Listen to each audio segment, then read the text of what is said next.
Hi, friends. Welcome to the Holy Church of Typology. I'm Archpastor Eric, and I want to welcome you in a spirit of worshipful wonder, that I might evoke gladness in your heart, gladness and joy, and sing up to the Lord. Thank God for my type. Thank God for my type. Set my people free. Thank God for my type. This morning we gather here today to express our gratitude to the typological gods for typing us thusly. No, I do not. Did you see her walk outside? No, I did not. Are you doing another live stream? Oh my God, will you go inside then? No. You got shit to talk? Go away. I don't want to hear it. I'm here to do a live stream. I thought this is perfect. Kim's inside. I'm not going to hear any shit about it. I'm going to start this live stream and then immediately you walk out and start giving me shit about it. I don't want to hear it. Who said I was giving you shit? You're starting another live stream? That's giving me shit about it. Fucking A. Who woke up on the wrong side of the bed? I don't know, but this is not... I am holding the typology service here. Stop. I'm Archpastor Eric, and you need to respect the holy sanctity of this environment. I don't think that they said you could be a dick. Long ago, 100,000 million years ago, the great god of typology came down onto the earth, and he said unto the population, I hereby do splitteth thee into 16. And he said, for the best amongst you, I award you extroverted intuition as the dominant function, followed by introverted thinking. For those of you not so lucky, you get extroverted sensing and introverted feeling instead. And you're not as much of a dick as the other ones. And so it was, and lo and God, and lo did the time pass, and the slabs dideth move, and the people did gather together and express their 16 types, each unto themselves. Being also grateful that they aren't censors like the dickheads. I'm not a censor, Kim. I'm an intuitive. Intuitive, like the dickheads. Yeah. Intuitives, as the Lord of Typology once said, are a bunch of dickheads. Freaking. What? You're cocky.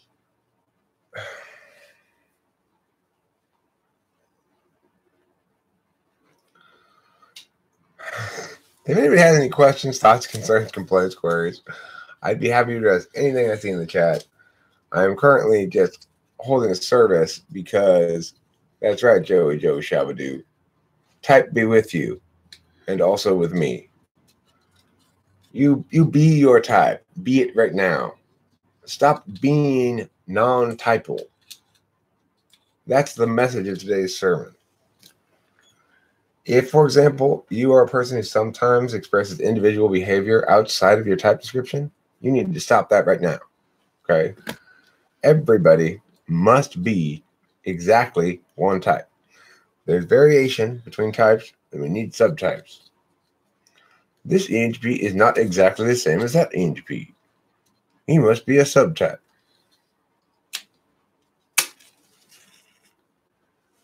Anyway, don't look back, or else you or your significant other will turn into a pillar of salt. That's one of the typological church rules. There's no looking back. Once you accept your type, you got to be that forever with all of your might. To live without sin is to act exactly in coordination with your type description. No deviation from it.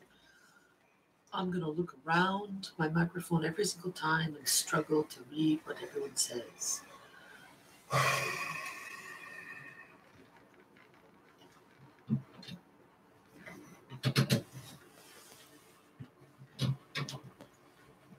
Hello.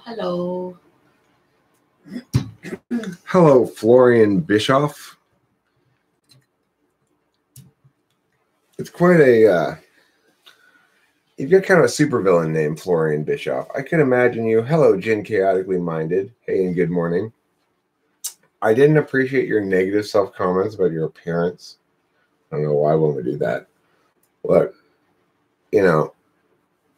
I know regardless how much evidence I encounter to the contrary, that I am absolutely stunningly gorgeous. I only have a couple of alternatives. Either I am absolutely stunningly gorgeous or something else. Now, obviously, I prefer the former to the latter. So that's the narrative. You know, I mean, sure, your eyes might not agree with that narrative, but if I really hammer it enough and tell people often enough that I'm stunningly gorgeous, pretty soon that'll become reality. Why can't you be any other type than the one you figure out it to be? Oh, well, that's just a religious thing. You might be wrong, but in the typological religion, to be without sin is to act exactly like your type description all the time. It's kind of a strange religion. I wouldn't recommend adhering to it per se, but it does come with some benefits. A wedding in the typological church, for example, is quite an exciting affair. And it's in real life too. Really? Mm. Well, it's not necessarily bad. The wedding in Kimberly I went to the other day at the baseball park was quite pleasant, actually. Yes. You're right. Typology is the only type, and Jung is his prophet. Thank you. Jung bless you too, Walter Reisman. Jung and what's that guy's name? That socionics guy starts with a G. Like Gustav, or I forget what his name is. Yeah, well, in an American film, Florian Bischoff, you definitely would be. They'd show pictures of this stern-looking blonde German guy, right? And he's, yeah, we will acquire the nuclear weapon, and we will start World War III. And then, the tough like black character goes, "Who's this? Who's this guy think he is?" And then like the mastermind character goes, "We'll stop him. We're gonna stop Florian Bischoff." It's a perfect name for an action movie. You die in the end, though, Florian. No! You're falling off of a building all the way down to the ground. Because, one of the good guys pushed you off with a snappy retort of some sort. Have a nice fall. Winter will be here soon. And then you hit the ground. So anyway, that's the story of how Florian Bischoff eventually dies. He gets pushed off a building just in time to prevent his evil plan from working. So there's you're like a cyclops now, Florian Bishop. You know the moment and manner of your death. You just don't know exactly when it's going to be, but you know like what it's going to be like when it happens. Gen chaotically minimal. You're going to die in a rare chicken accident. A bunch of chickens are going to suddenly rise up and attack you, and that's how you're going to die.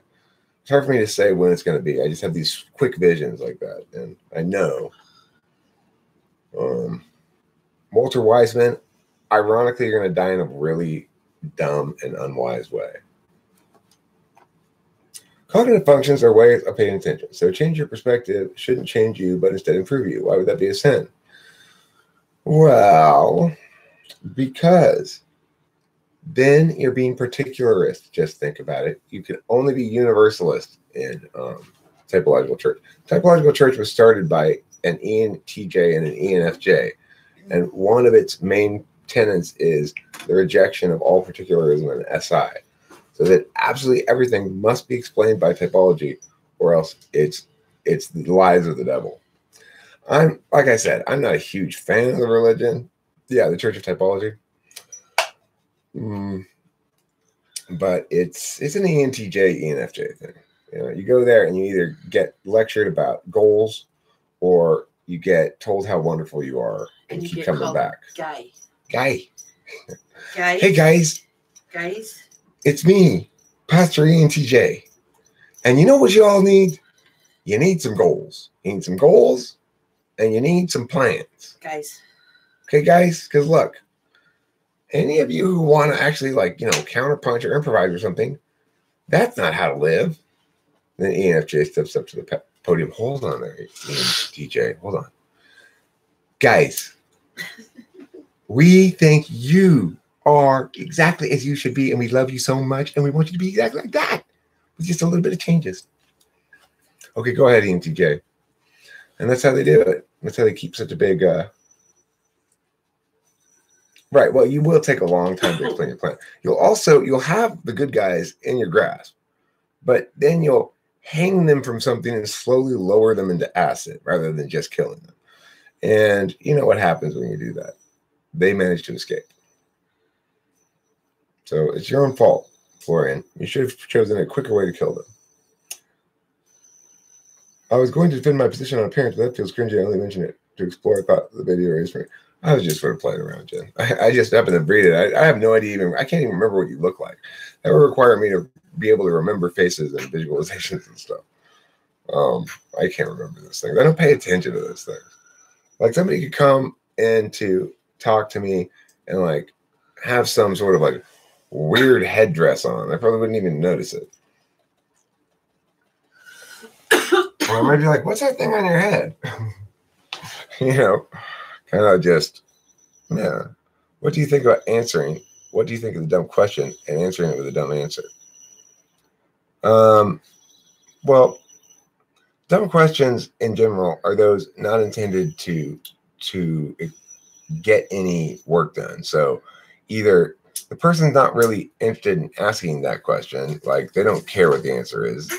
They're just trying to troll or something, or they are trying to ask questions that are trying to make arguments in some way, but they're not actually doing any argumentational work for some reason. In those kind of instances, I might be annoyed by questions, but generally I'll answer any question. If it's a dumb enough question, or if it's a question that I just don't really have any thoughts on, I'll probably make a joke answer of some sort. And it doesn't necessarily mean it's a dumb question. It could just mean I just don't really have any thoughts on it or don't feel like talking about it right now. So I just say random shit that comes to mind, you know. I do a lot of just freestyle random shit jokes, like, because I mean that's what this format sort of encourages, is a succession of patter about a bunch of different topics, and usually I pick them up from the chat, but sometimes the chat's not going fast enough. You know, it's like there's not a whole lot to say about 3 squinty eye smiley faces that Stephanie Douglas put there, except that she feels 3 times squinty and 3 times smiley, which is pretty good. But I've gotten as high as 9 times smiley and 9 times squinty before. And it's just like, it practically breaks your whole face. So, you know, you can say something about the squinty eyes and the smiley faces, but it's a bit more of a challenge, right? So, you know, obviously text provides me a bit more of, I don't deserve that much enjoyment. Only 3. Well, I'm not close. I'm not even at 3 right now, Stephanie. You've got me beat at the moment. I'm just saying all time, once I hit 9. Now, obviously, super joyful and squinty people, like, for example, who's that guy who was on Third Rock from the Sun who always squints? His last name's French, I think. He's a famous squinter. I'm guessing he's also a big smiler, if you catch him at the right moment anyway. Where's my cursor? What's that guy's name? Something French. Have I hit that chronic yet? I only had one bong rip yet this morning. What can I make about this? That's the feeling that I have when I've only smoked one bong rip this morning. I got up hours ago and I've only pulled 1 bong rip yet. That makes me flat-mouthed and round-eyed. Twice. If I want to get squinty and smiley, well, marijuana helps. First of all, pulling bong rips frequently does make you squint your eyes as you go, holding it in. If you're bad at a function, but you use it habitually, it's still probably the front of your cognitive stack. It's probably in your 4th slot. If you're quote unquote bad at a function. The thing is, I'm not bad at SI.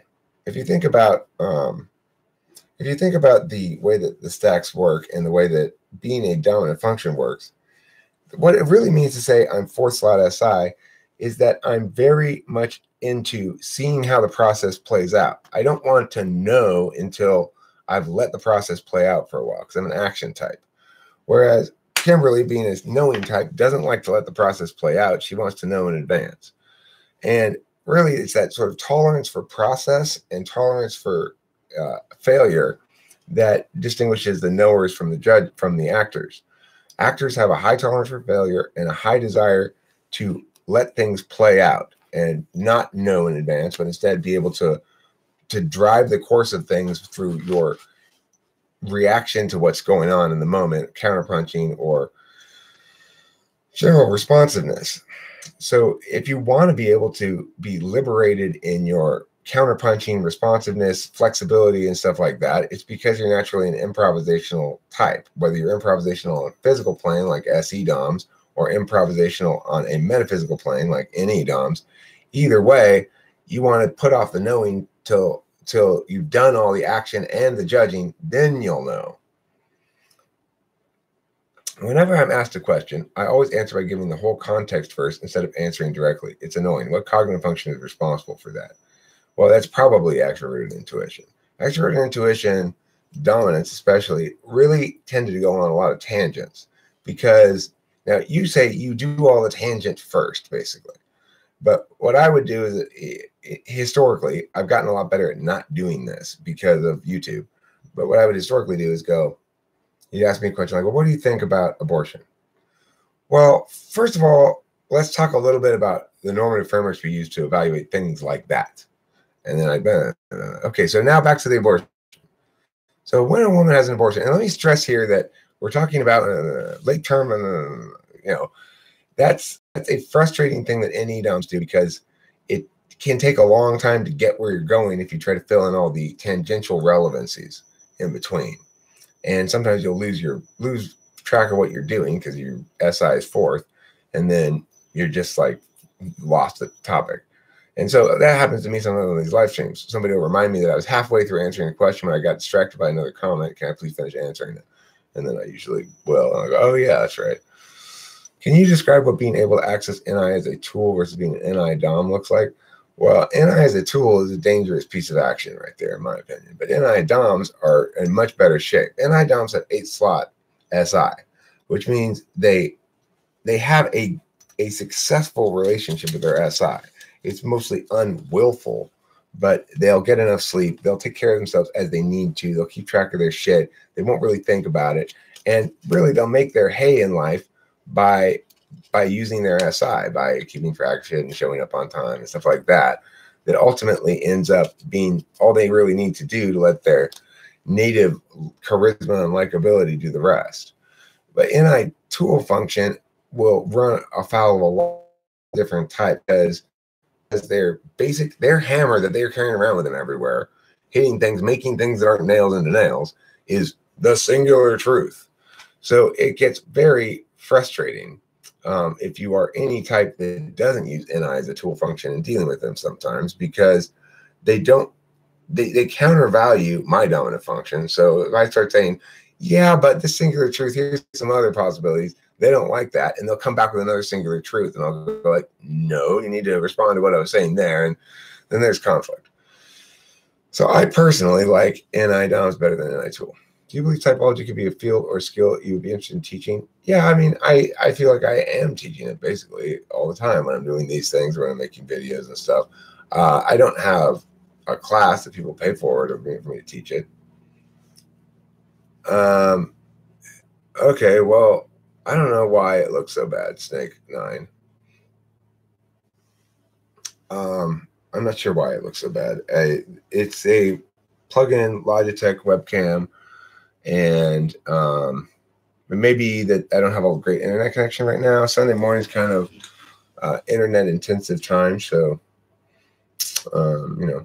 teaching in-person teaching to implement. Well, see, that's the thing. What are you going to do with typology exactly? Now, people pay me to type them. I do charge $100. If you want me to pay me to type you, anybody out there, you can email me, SuartScire, which is Eric Strauss backwards, SSUARTSCIRE @gmail.com, and I will end up, I'll give you Kimberly's PayPal address. We'll schedule time, whatever. People usually like that experience a lot, I think, and you'll get your money's worth for sure. But the thing about that is, if I were teaching it, I don't have a system, an algorithm that I can give to somebody else and say, implement this algorithm and you'll get the right results. It's still more art than science, frankly. And I don't know if it'll ever be science. Maybe I've got bad bandwidth at the moment. I've restarted my internet right before I came on here. So yeah, I don't know. Hopefully it'll clean up. If it doesn't, sorry, I don't know. That's the best I can do about it. I'm not that techie, frankly. What's the difference between the behavior of a dominant perceiver versus a dominant judger? Okay, well this is the thing about it. Let me pull this bomber up and then I'll answer the question.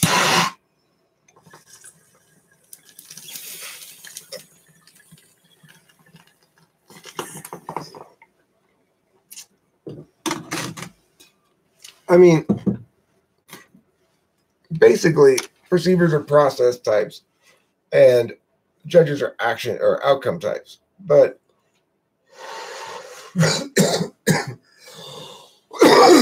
it's kind of not a good distinction to make because the knowledge types have a very different relationship to process than do the action types. Action types are all about process, and then they want to put off the knowing until the end, like I said. Knowing types, they're also about process, but they want to know about it beforehand. So they're not really trusting the process, but they understand that process is part of the deal. So, for example, Kimberly with her second slot FE, she understands how people want to do things the way they want to do them. And she really doesn't understand that sometimes people do things in very and dumb ways and change the way they're doing them, because that's a TE thing.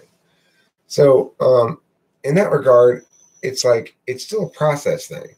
Kimberly gets that if I want the dishes the way I want to do them, it's because I want to do them that way, and it's a process because she's been spending her whole life doing things in kind of inefficient ways, and people tell her you're doing this wrong. So she respects everybody's own process in that regard, but she doesn't have a lot of faith that she's willing to trust to let a process play out, so that she can then experience what it's like. She anticipates in advance what it's going to be like and either rejects it or accepts it based on her anticipation. So in that regard, there's not a very meaningful distinction to make because the knowing perceivers are very different in their relationship with process than the acting perceivers.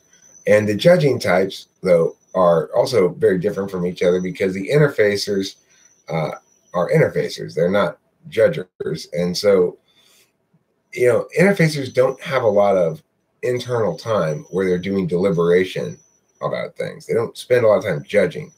If you're an interfacer, then you've got knowing as a second function, which means, do a little bit of action, know about what it means. Do a little bit of action, know about what it means. And kind of the deliberation part is sort of delegated off to the interface function.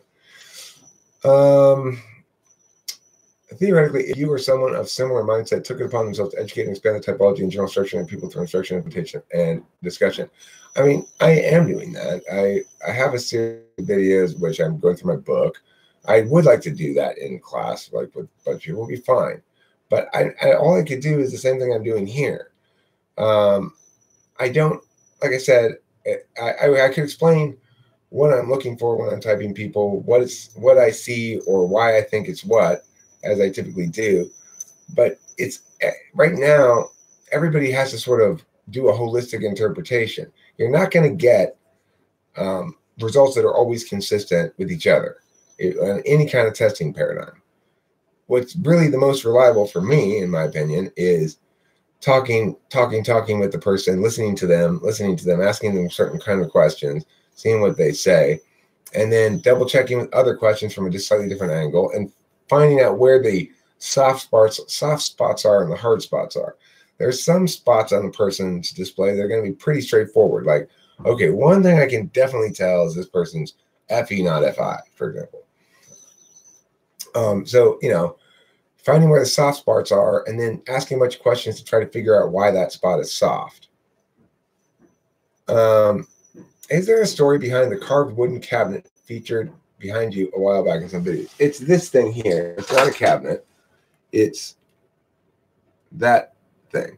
It's a decorative thing. I don't know what you call it. It's got shutters, and behind the shutters are a mirror. And the reason it was hung there is because there's holes behind it in the wall.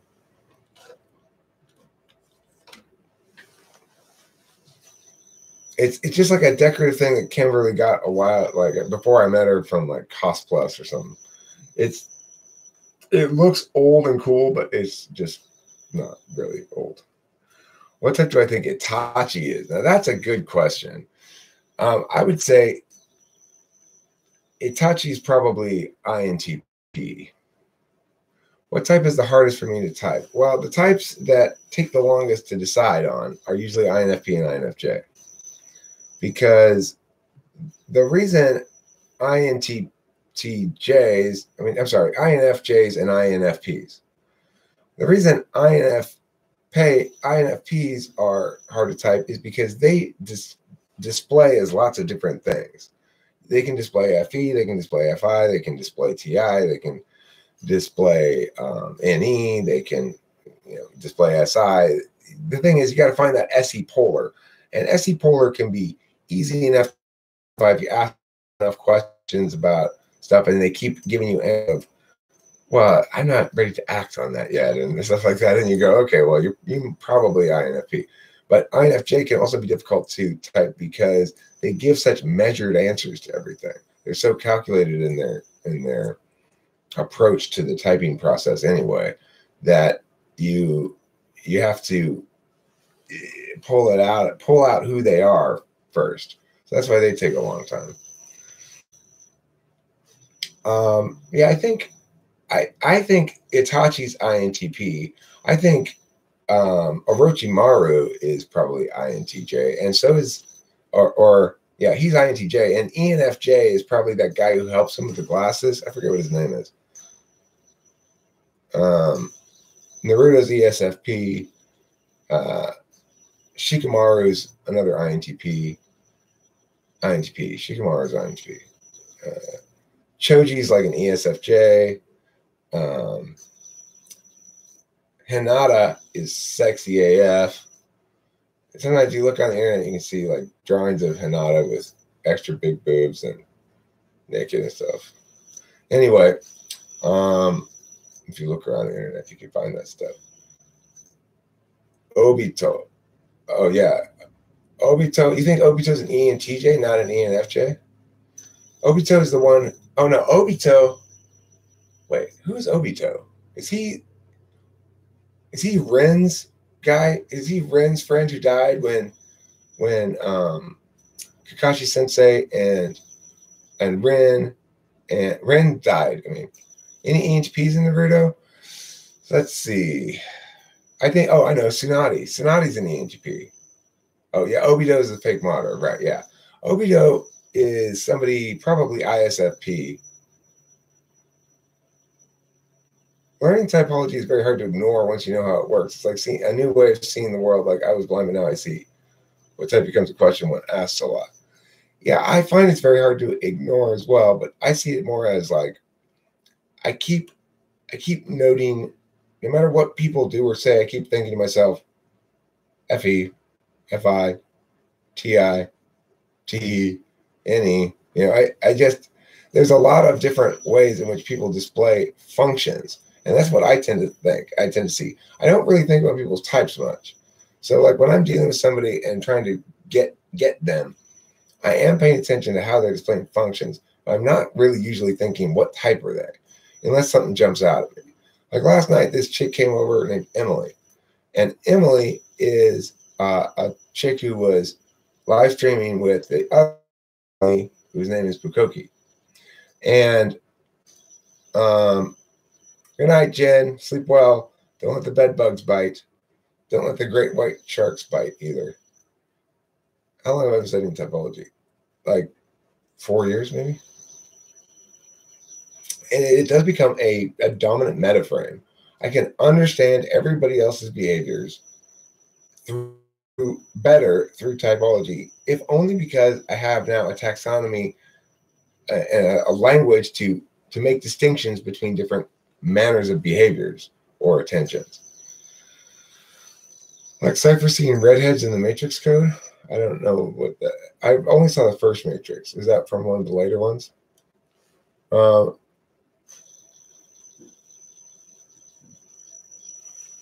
That's not true, D-Seer. Autistic people's bodies work fine. It's they just have they have an inability to engage. I remember the redheads part. They have the ability to engage others socially and sometimes ideas in deficient ways, cognitively impacted ways. Basically, it's INTJ. INTJs are autistic. Okay, why is Naruto, in your own words, an honorable ESFP? Why is he more honorable than others of this type? I don't know if there aren't very many honorable ESFPs in the world. I haven't encountered a lot of ESTPs who've got their shit together and are manifesting in some sort of optimal ESFP fashion. I've not yet encountered that in life, really. But that doesn't mean that there aren't such people out in the world, and Naruto would be a perfect example of it. The reason Naruto turns out to be so honorable and great in that series and why he's such a good ESFP mostly has to do with the world in which he lives and the job that he has. He's a ninja, okay? So he lives in a world where his job first is being a student in the ninja school, and he's shitty at stuff, right? He's shitty at everything, and he's stupid too. But he believes in himself, and he's stubborn as fuck. And he's going to become Hokage someday. Believe it. And the thing is, that world and that job that he has, if he wants to be better, what does he have to do? He has to train harder. God damn it. I feel this strongly. I'm going to just fucking go do it. Well, great. Then he becomes super powerful over time. He also has a natural advantage because he has nine tails in him, right? So that he can, but of course, he's got to win over nine tails first. And that too requires him to be an ESFP. He cannot win over nine tails with logic. He cannot win over nine tails by dominating nine tails, even if he can dominate him. He can only win over nine tails by repeatedly doing a display of genuine feelings for the creature. And when he successfully does that enough and ignores everything that the nine tails is telling him and everything everybody else is telling him, because he's got no fucking TI, well, then he makes friends with nine tails all of a sudden. Because eventually you just buckle. It's like, this person will not stop giving up, will not give up trying to make me his friend. And eventually you just give up. Sasuke is probably a really fucked up INFJ. That's what I think. I'm pretty confident about that one. Sakura. What's Sakura? ESFJ, probably, maybe ISFJ. Hinata, ISFP, I think. Down syndrome. Yeah, Down syndrome involves physical stuff for sure. It does. Yeah, that's true.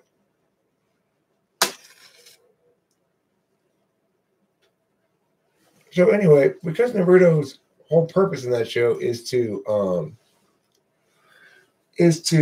save the village and win the fight and win over everybody and stick to his ninja way, well, he's going to be well suited for life as a consequence. Jiraiya is ENFP. Gaara is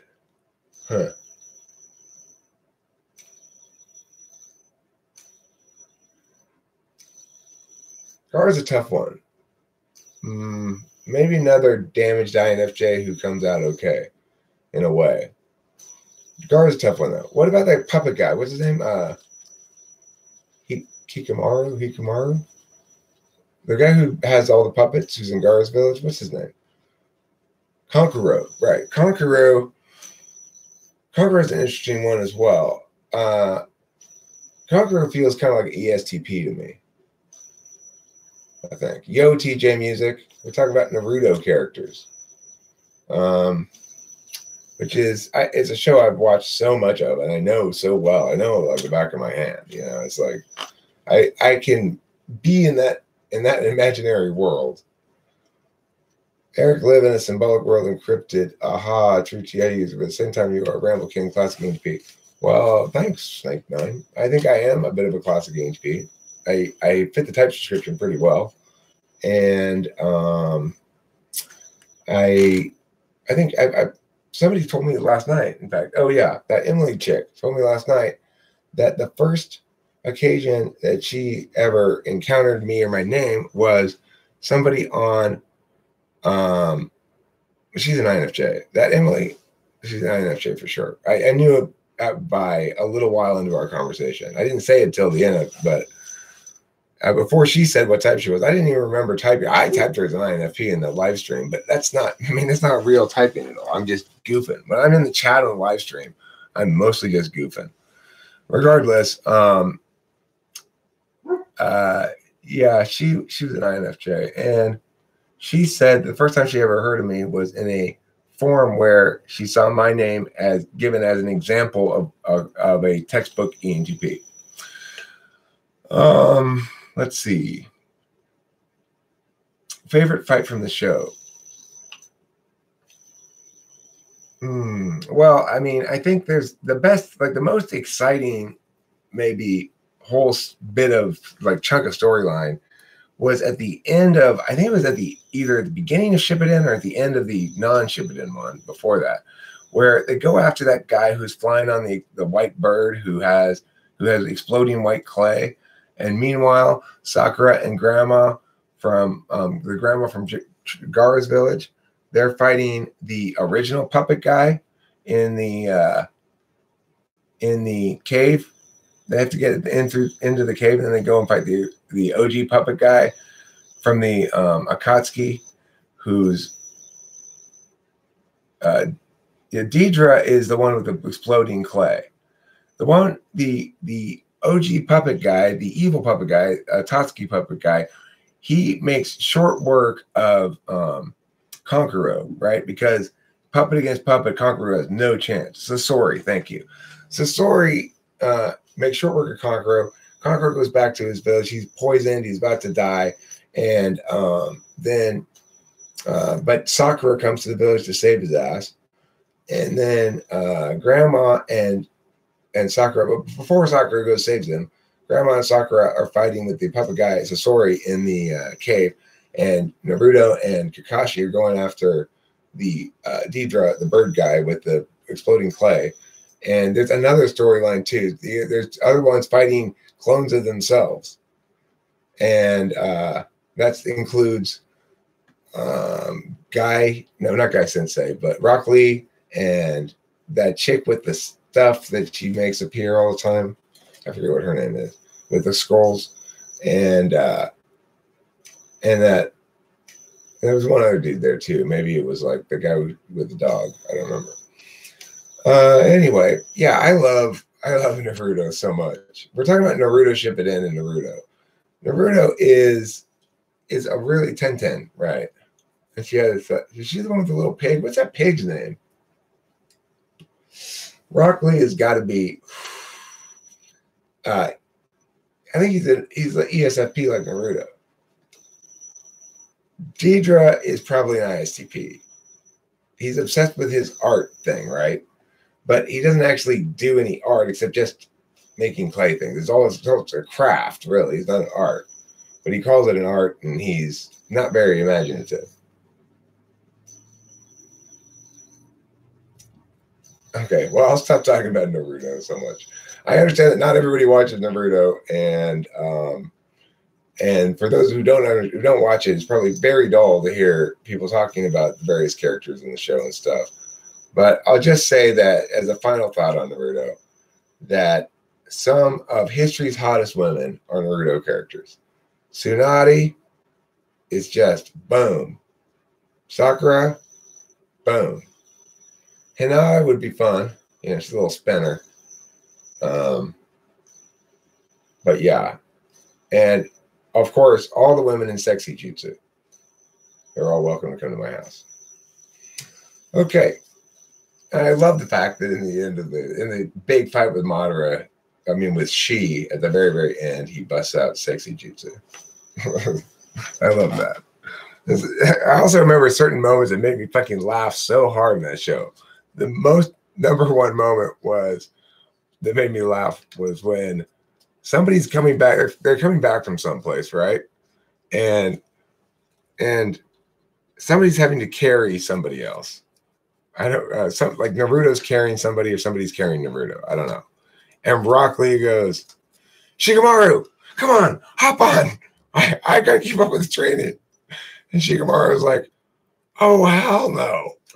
And it was the most authentically hilarious moment I remember from the show where I was laughing so hard. That show made me laugh, cry. It's so emotionally engaging for me. But yeah, that's enough about Naruto. It's an SI juicy for me because I've spent so many years watching it. And a lot of the episodes I watched more than once. My friend Liz, who's an INFP, she is a Naruto. She's obsessed with it. Like, and she understands the world through saying like, oh, isn't he so good and true and just? And it's strange. But she's damaged too. She's an INFP with BPD, so she's a strange person. I don't know. I've never watched Game of Thrones.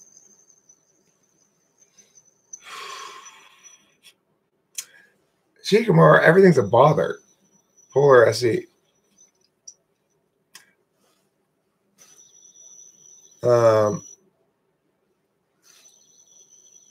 If there's, and the funny thing is, I don't generally like to type characters in any show or in any kind of movie or something. And the main reason, I guess, given the fact that I'm so comfortable typing Naruto characters, is you just don't get enough information about the characters to feel confident about your typing of them. And you always get this feeling like, well, I'm just typing a character. There's no way to say what type they really are. They're mishmash types because they're probably written as a mix of different things and blah, blah, blah, blah. BPD is borderline. But with Naruto, I really feel like I spent enough time with those characters. I watched every episode of Naruto and every episode that's not a filler episode of Naruto Shippuden. I used to be a long time ago a fan of the X-Files. When it first came out and was on TV, it was one of the better shows on TV. But a long time ago, there weren't many options.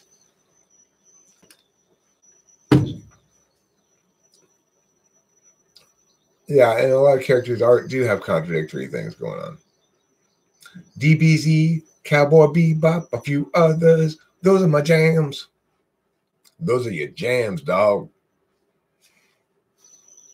I'm on the corner of JP, bro. I'm drifting in and out of Functions fam. Waffle House, IHOP or Denny's. I'm going to actually go Waffle House. Now, we don't have them around here, but I'm going Waffle House. I no longer am a Denny's fan. Now I go to Norm's, which is another place like those three, but it's just local to Southern California, I think. Eric, I suggest Hellsing Ultimate for you to watch. Is that another anime show? What type is Dolly Parton? She's a large-titted woman. I just watched a documentary about her. She's a genius, both as a musician and an entrepreneur. And is a chesty lady. But I also remember her a lot as a movie person because when I was a kid, she was in movies with Burt Reynolds. Let's see here. Do you think writers use typing when they're creating characters? If they know about cognitive functions, they'll be unable to not use it, really, when writing. And in fact, now that you mention it, I'm be curious to try to write some fiction myself now and see how it impacts my writing. Because I bet you I would be much more effective at writing consistent characters and characters that are engaging with one another via cognitive functions in a way that causes interesting disputes and that are either easily resolvable or not according. So I would like to write some fiction again. Let's see. What is a good example of NTP fiction? Well, I have a lot of trouble answering questions about that. because like I would like my fiction, to the extent that I can get it to be this, I would like it to be as good at telling stories as INFJ stuff is, as good at telling stories and at building characters as INFJ stuff is. But instead, what I am is I'm better naturally than INFJs at the mechanics of it. I'm an excellent craftsman with my writing, but I'm not nearly as good of an artist with my writing. So if I'm writing like cognitive function shit or other non-fiction stuff, I can hang with anybody basically. But with fiction, fiction's a lot harder for me because I don't really, or haven't historically anyway, understood characters very well. I don't view them as holistic expressions of patterns, or I have historically. Thank you. Also, I love my coffee inside. So I can go in and get it. I'll go ahead and get it while you talk to people here for a second. So, are you ordering me around? No, I was trying to ask you to get my coffee from inside. Then I realized I don't want to ask you to do that. I'll go get it myself. And I said, you can sit here and chat with those guys. Well, I'll go get it myself. Walter White's an INTJ, I think. And I don't think he's an ISTJ, but I think he's an INTJ. Uh-oh, Snake. I'm going to have to cut back on my negative ENFJ shit talking then, I guess. Because, I still like you. Hi, Kimberly says Fields of Dragonflies. Hello. Jessica Tyson says, I write and have a hard time not making everyone an INFJ. Well, I think everybody has a hard time with characters to some extent, probably. But I would just suggest that I bet I would have a much easier time of it now with cognitive functions in the mix. I'd be very interested in doing it. In fact, I'm inspired. It makes me want to write something like a short story. I haven't written fiction in a long time. I will be reading, though, Jeremiah, thank you for mentioning it. I will be reading and putting up as a series of videos from my novel, Gospel of Pantheon, which is pretty damn good. It's not, I mean, when I read it now, I see lots of mistakes and stuff, like things I would do differently now. But I read it not that long ago, and I was quite pleased with it. I was pleasantly surprised because I tend to assume things I've done in the past, older stuff, is not very good because I understand better now, but actually a lot of my older stuff, some of my old stuff, just like my new stuff, is hit and miss. Okay. I'm good at coming up some slot I see in the mix. I don't know. Are you an INFP? Are you an INTP? Are you an INFJ? They also have trouble starting shit. So about making music, I can make a full cohesive song in a day, but most of the other musicians, friends of mine, stick on one part or the framework of their music. So that's the thing, is you need to know what you're trying to do and why you're trying to do it. So it sounds to me in General TJ Music 24 that you, like me, are interested in songwriting. Thank you, Jeremiah Fix. I appreciate that. Jeremiah says my book is good stuff. He's read it, I guess. So that's nice to know. The thing about it is, what are you trying to accomplish? It's like with me, when I start working on a piece of music, sometimes I can get a whole song done-ish in a day. It takes a few more days to get it all mixed out and mastered, probably. But I could write a song potentially in a day. But that's not necessarily going to be a good thing for me. Because my best work comes out when I'm more patient and I make a song right out all the way before I start working on it and stuff like that. Usually, but there are exceptions. Sometimes like a freestyle will just come out perfect and you're just like, oh my God, that's great. And it's like I have a song that I still play called El Nino My Ass, which was originally a freestyle, and I didn't really change it at all. I just learned it after I freestyled it because it's a good song in and of itself. Where is Red? I don't know. Where's Red? She's laying an egg. She's laying an egg, says Kim. When she goes in the house and she starts moving her butt around a little bit and looking like not like she wants to walk around much, usually that means she wants to lay an egg. I tend to keep the idea in my mind for a few days before making, though. And I like to have an abstract theme of some sort. See, that's something I don't usually do. I'll tend to come up with chords and melody first, and then try to write words that fit the melody in terms of syllables and stuff.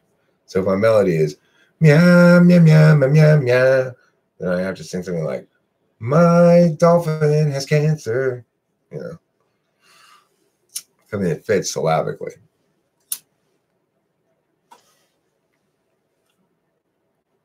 Which types have you found learn new languages the quickest? I would expect it to be ISTJ probably, or maybe INTJ.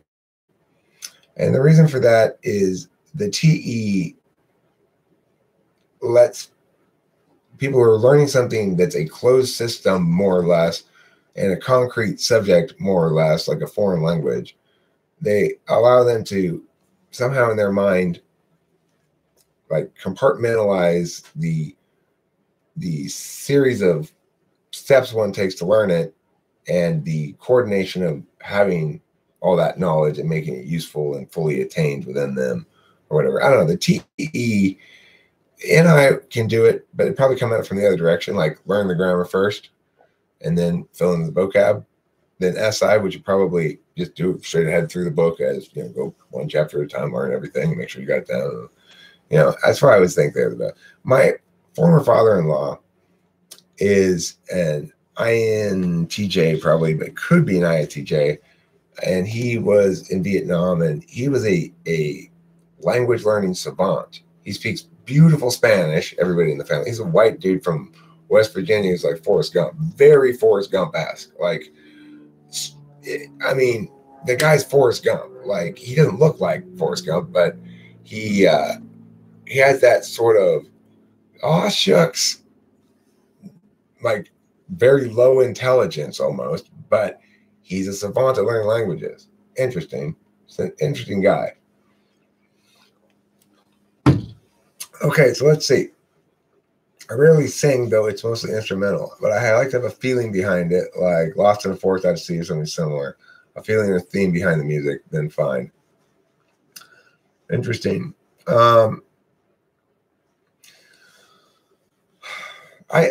I don't really do instrumental stuff. I haven't really made any instrumental songs, except if I have a song that I don't have any vocals for, I'll use it as like background music for something maybe.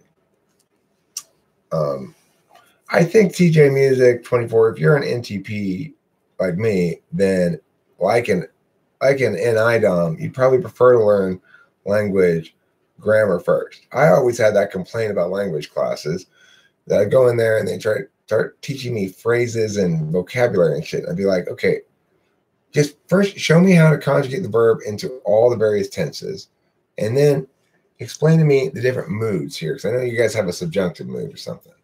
And then explain to me the actual subject-object verb construction. Like, does he have to come in front? Does he have to come back? Explain all that shit to me.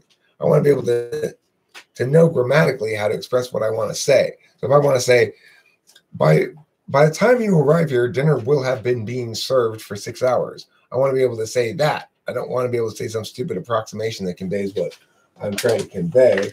Is my copy? Thank you.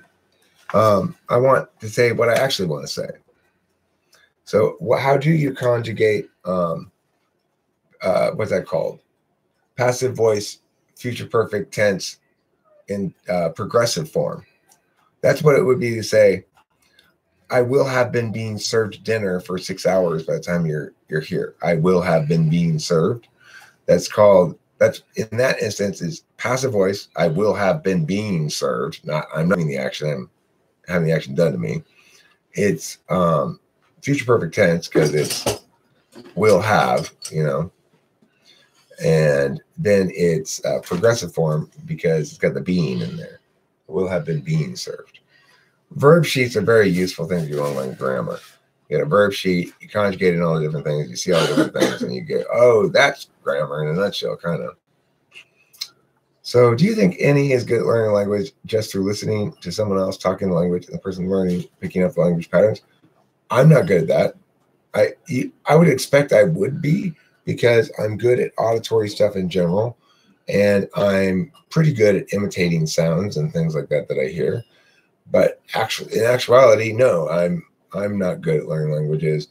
But as I said, I think I have a problem with the way it's being taught. I want it to be taught in an individuated way that I want it to be taught. So if I were to hire an individual language teacher and they were responsive to what I was telling them I wanted them to do with me, then I probably would pick it up pretty fast.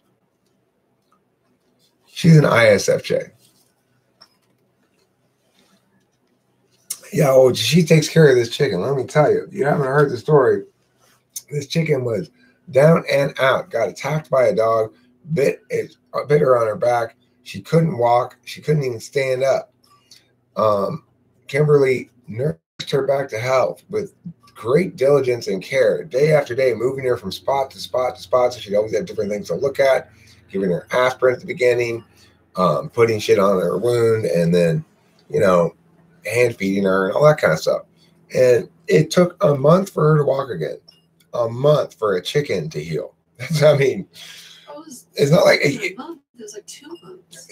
Well, it took a month for her to take her first steps out of the recovery bed.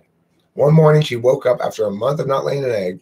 She laid an egg. She got up and she walked out of her bed all of a sudden one morning, and she hadn't walked a step prior to that for a full month. Now, I want to stress here: you think about recovery time, you have to consider the lifespan of the creature too. So it's equivalent of a human being in traction for a year, at least. It's because chickens heal fast, Well, I can't just sit and relax. It's not all roses, believe me, Snake 9. It is nice to be with an ISFJ, and I love the SI, and that's why she's my dual, and that's it's one of the reasons why we're never going to part each other, because we're dual connected at this point. There's no leaving each other. So and it's great, but it also comes with a steady patter of, can you come fix this? Can you get this? Can you do that? Can you do that? So which is fair, but I'm just saying it's not all roses. Snake 9. Any with FI maybe. As everyone here would know, because most of your evening live streams are complaining about me. That is not true that most of my live streams have anything to do with you, Kimberly. It is true that one the other day did, because I was venting because you were making me mad. Oh, God, what's new? But Emily came over, MJ. Emily's a INFJ like you, and she gave us free not therapy, because she's not actually a therapist. It was just practice therapy for her. She's a student. But I don't care about credentials and licenses and stuff, except the ones that all licenses all the time issue.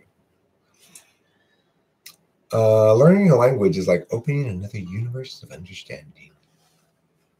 Yeah, sort of. I mean, you can think of cognitive functions as a miniature language. Absolutely. And it definitely opens up another universe of understanding. I think it's less true of foreign languages, probably, because they're still talking about the same basic concepts, although that's not always the case. I mean, some languages have concepts unique to them, and we'll typically take those words from those languages in English, which is why we have the word Schadenfreude. Do you believe the Grant stack model is always true, or do you believe a person can have a stack like? No, I don't believe a person can have a stack like FISINET. No, I absolutely do not believe that. It is always alternating E and I, or I and E. And the reason it's structured the way it is, hi Kong. Hi Kong. The reason it's structured the way it is because of the nature of the functions. The reason if you have an NE first, you have SI fourth, is, as I was talking about before, it's because if you are attending in ways that require you to let processes play out and adjust on the fly, only half of them, Kim. See, only half of my videos are about Kim. When I'm any DOM, it means I'm prioritizing an intentional manner that assumes the process will reveal as I go along, and that I'll be able to act in real time fast enough to adjust on the fly. So as a consequence, the Church of Tranquility was opened someplace else. They reopened someplace else. I went down to the weed store the other day. The code compliance was shutting it down. But I just got a text from that weed store, and they must have found a new place. Anyway, because that's what happens with weed stores. They just open up. They stay open as long as they can. They get shut down. They open up someplace else. Okay. What was I answering for? Oh yeah, that thing. So because I'm expecting, my intentional manner is basically expecting or requires that processes play out so that I can feel comfortable being the way I am, namely being actively responsive to language, especially in the moment, then it means I'm not knowing in advance how things are going to go.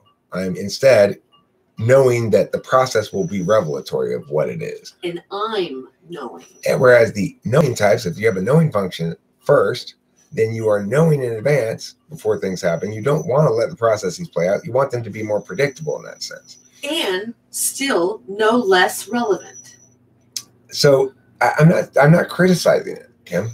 So as a consequence, you can't go say NESI, because if you're a dominant, it means necessarily that you're highly prioritizing a modality over the exclusive one. And the exclusive one in this instance is knowing in advance versus knowing that the process will be revelatory.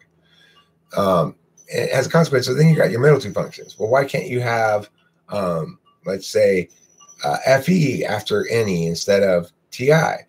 Well, that has to do with the relationship between measures of deliberation. So the action function is the least deliberative. It wants to do, and then check itself, judge in real time, and check what other people do in real time. Judge, do, judge. Only after the conversation is all over do I put it in SI and know anything about it. In other words, that this conversation, very rarely during a video, I might go briefly thinking myself in the middle of it, ooh, this one's going good. But I normally won't do that because to me, that seems dangerous to even note that sort of thing, because it's just going to fuck it up. But besides which, I'm NI ignoring. That notion, this is going good, is an NI notion. I know what this is now. But so anyway, the reason you can't have FE after NE is because you have to have that deliberative function, because you're acting and judging in coordination with each other, which balances it out, the least deliberative with the most deliberative. If you have an interface function, then it has to be either followed by or have in front of it. If you have it in a 1-2, it's got to be paired with a knowledge function, not with a judging function. Just like an action function has to be paired with a judging function, not with a knowledge function. The reason is because you have to have a certain balance between deliberation and action, and that balance is the same whether you have interface and knowing or whether you have action or judging.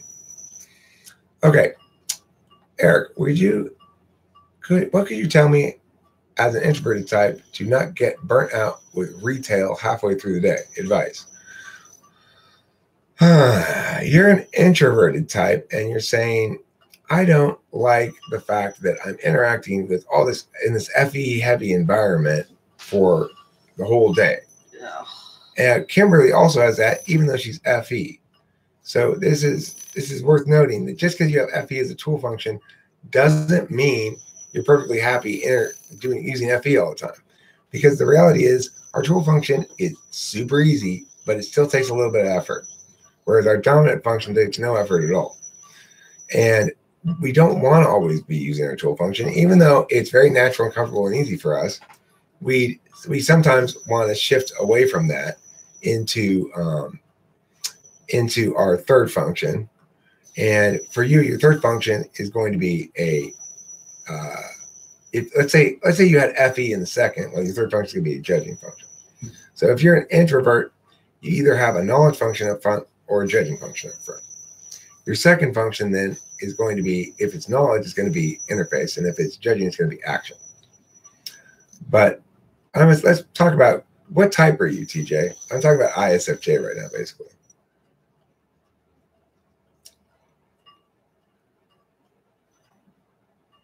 INFJ. Okay. So yeah, even though you have tool FE, you're going to get tired of constantly using it. And you're going to want to have more playtime, because the fact that you're using your tool function all the time means you're doing work of some sort. Now, it's easy work for you. It's comfortable work, but you're going to get tired of doing work. You want to play sometimes. And usually when we play, we're more 1-3 than we are 2 in our slot usages. So like right now, this is a great kind of play for me, because while it involves my tool function, at any moment, depending on what's being said in the chat, I can shift over to FENE, make a bunch of jokes, which is basically FENE. So they wanted a suggestion, right? So you want a suggestion? Work fewer hours? No, I have a great suggestion. What's your suggestion, Kim? So the suggestion is to work for a retail company where you're only with the general public half the time. So work in a company where you're not constantly up front and having to be on show and using your FE so much. Work in a retail job where you can go to the back and you can retreat and like do stocking and change it up a little bit. That seems like a good suggestion. I mean, Kim would know because she shares tool function FE with you, and she usually gets along well with INFJs. There's one or two that she doesn't like, but she liked Emily a lot. How does the tool function play out in an INTP? Well, I think INTPs are an interesting type in that they have better than usual 6 slot, but the thing that I always think about INTPs is they've got their NE changed to the back of a tractor that is pulling it along and keeping it in a line or something. It's like, that's not what NE is supposed to do. So in some sense, I think INTPs are a type that wastes a lot of the potential of their tool function more than other types, but gets a lot more out of their 6 function than a lot of other types. Can I answer TJ's question? Sure. So it's not hiding, it's retreating so that it's basically recharging. So you will be better as an employee if you do that because it is a recharge. It's because it's exhausting having your FE on all the time. So it's recharge, it's not hiding. Do INFPs also waste the tool function? No, INFPs do not waste the tool function like INTPs because it's not tied to something that is nearly as rigid as a judging function. FI is much more mushy, and so they get mushiness. They're okay with mushiness. So when they use their extroverted intuition, it's free to play. But TI types, TI DOMs, they don't let their intuition, their extrovert intuition really go free to play that much because they're so careful with their 4th slot FE. They don't want to take a lot of risks or make any social mistakes. And then they also it's always serving, it's always working in a TI implicit frame. So it's like, well, all my ideas are about TI shit usually. And because I can only get so certain about TI shit, I'm hesitant to say it out loud. And then I don't really make a lot of jokes. I make occasional jokes, but the reason is because I'm still deliberating about whether to say that joke. And by the time I get to the conclusion that yes, it's good enough to say, the time has passed. That's what I mean. Their NE is giving them gifts, which because they're so deliberative, they keep letting them go to waste. INFP is much more likely to justify doing whatever it is they're doing because their FE is ignoring and their FI says, well, I want to and I feel it. It's real feeling. Yeah, another round of type police is coming up soon enough. I am gathering some peoples together. Just think about it. Just think about it. Yeah. Just think about it. I think I'm either an NFJ or STP, but I'm not sure which. Well, how from a range from ankle to neck, how deep are you in puss?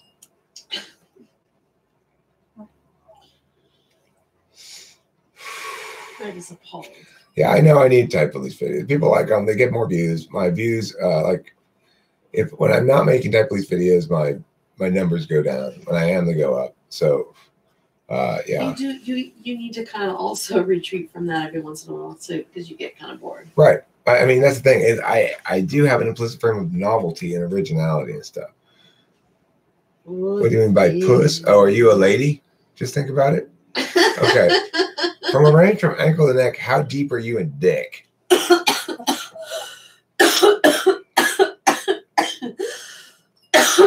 choking up my spit.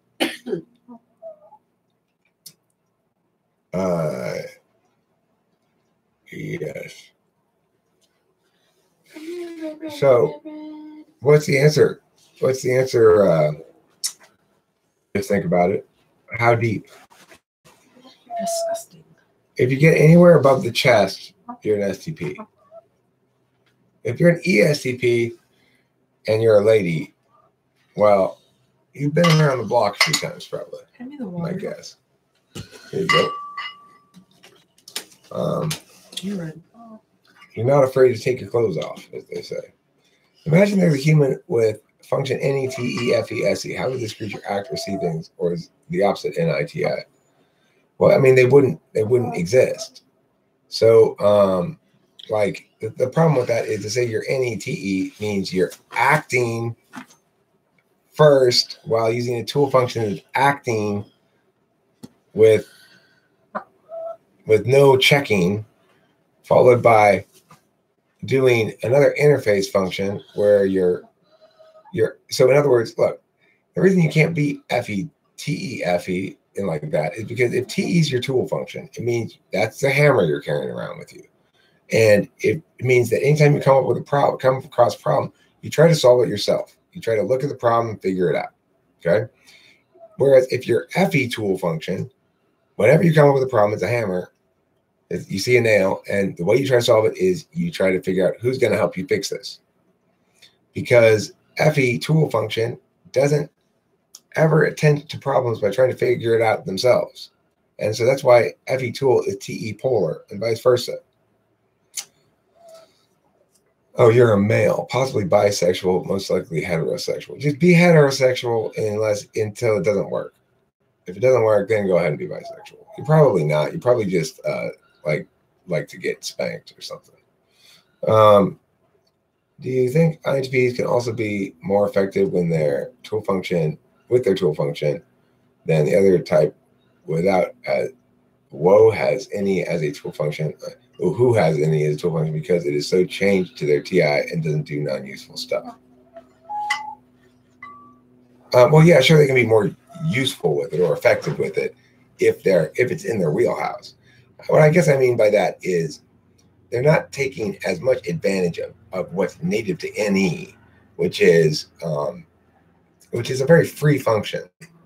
So in that regard, I would say they're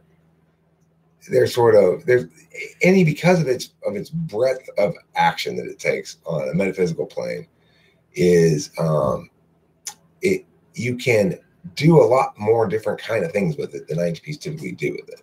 So yes, if they're using it in ways that are consistent with their things, then yeah, they can probably be better at it than INFPs, obviously. But I mean, obviously, NETI is going to be better than NIFI at argumentation. So let's see. Yeah, you're probably not an STP. Also, INFJ males, if you were an INFJ, they tend to be kind of soft, kind of like they don't necessarily want to be dominant. Red is an ESFJ, I think. She's definitely an extrovert. She likes to be on camera. She likes to play the keyboard. We're going to teach her. I need to get a xylophone for her because this little keyboard that I have, the problem with it is the keys on it are not touch sensitive enough for the chicken to make them play a sound when she pecks them. She'll peck them, but she won't really play that well. See here, Brad, look at this. Turn around. Don't play with your butt. Let's see. I'll put it in front of you like that.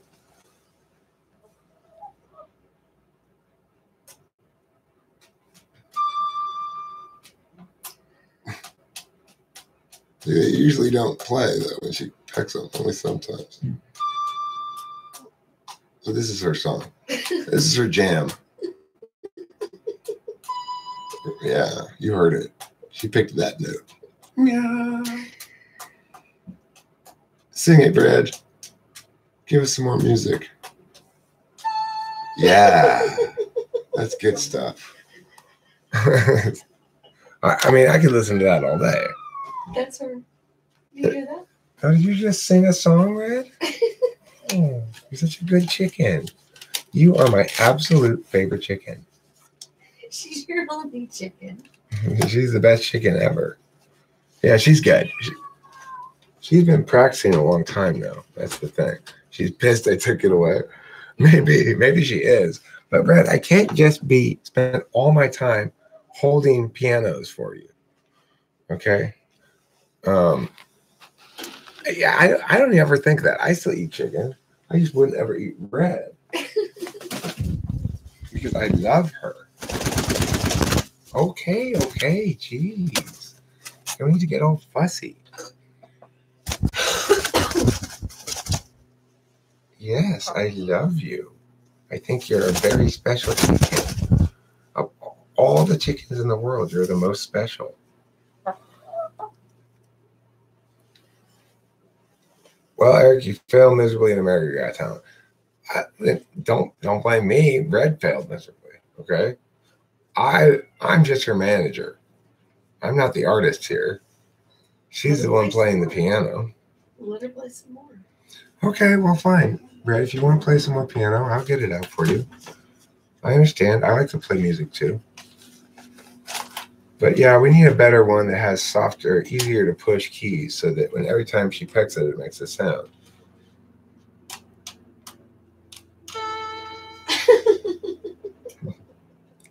Of course, this kind of shit can entertain Kim all day. She will literally watch videos on YouTube of like chickens wearing pants and stuff, or like a dog doing something cute. Like, if you wonder who watches all those cat videos, ISFJs. That's who watches them all. Yeah. And then she'll say, she's laughing. And I'm like, what are you watching, Kim? It's like some cat chasing a chicken. Oh, yes, that's absolutely hilarious. Some genius comedian made it.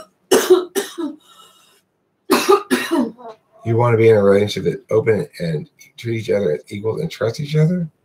Good luck with that. Just think about it. Good luck. What's her writer include? I don't know. She negotiates all her deals herself. And sometimes she's like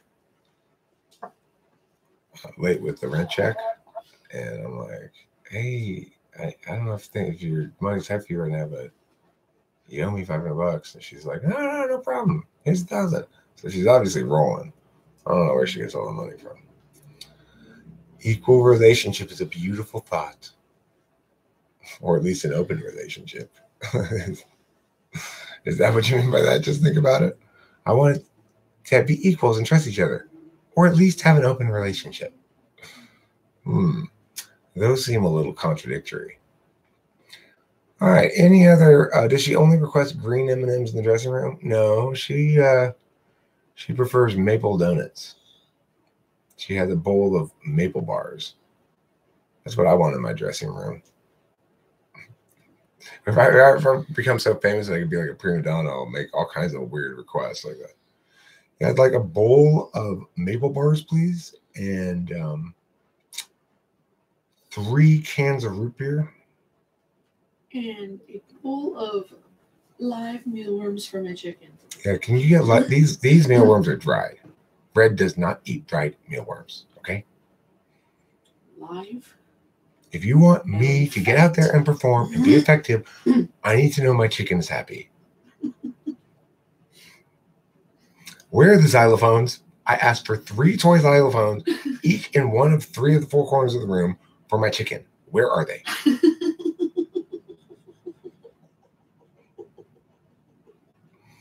Regardless, I don't see the point of marriage other than to have kids, but I'd be willing to do it if my partner wanted to.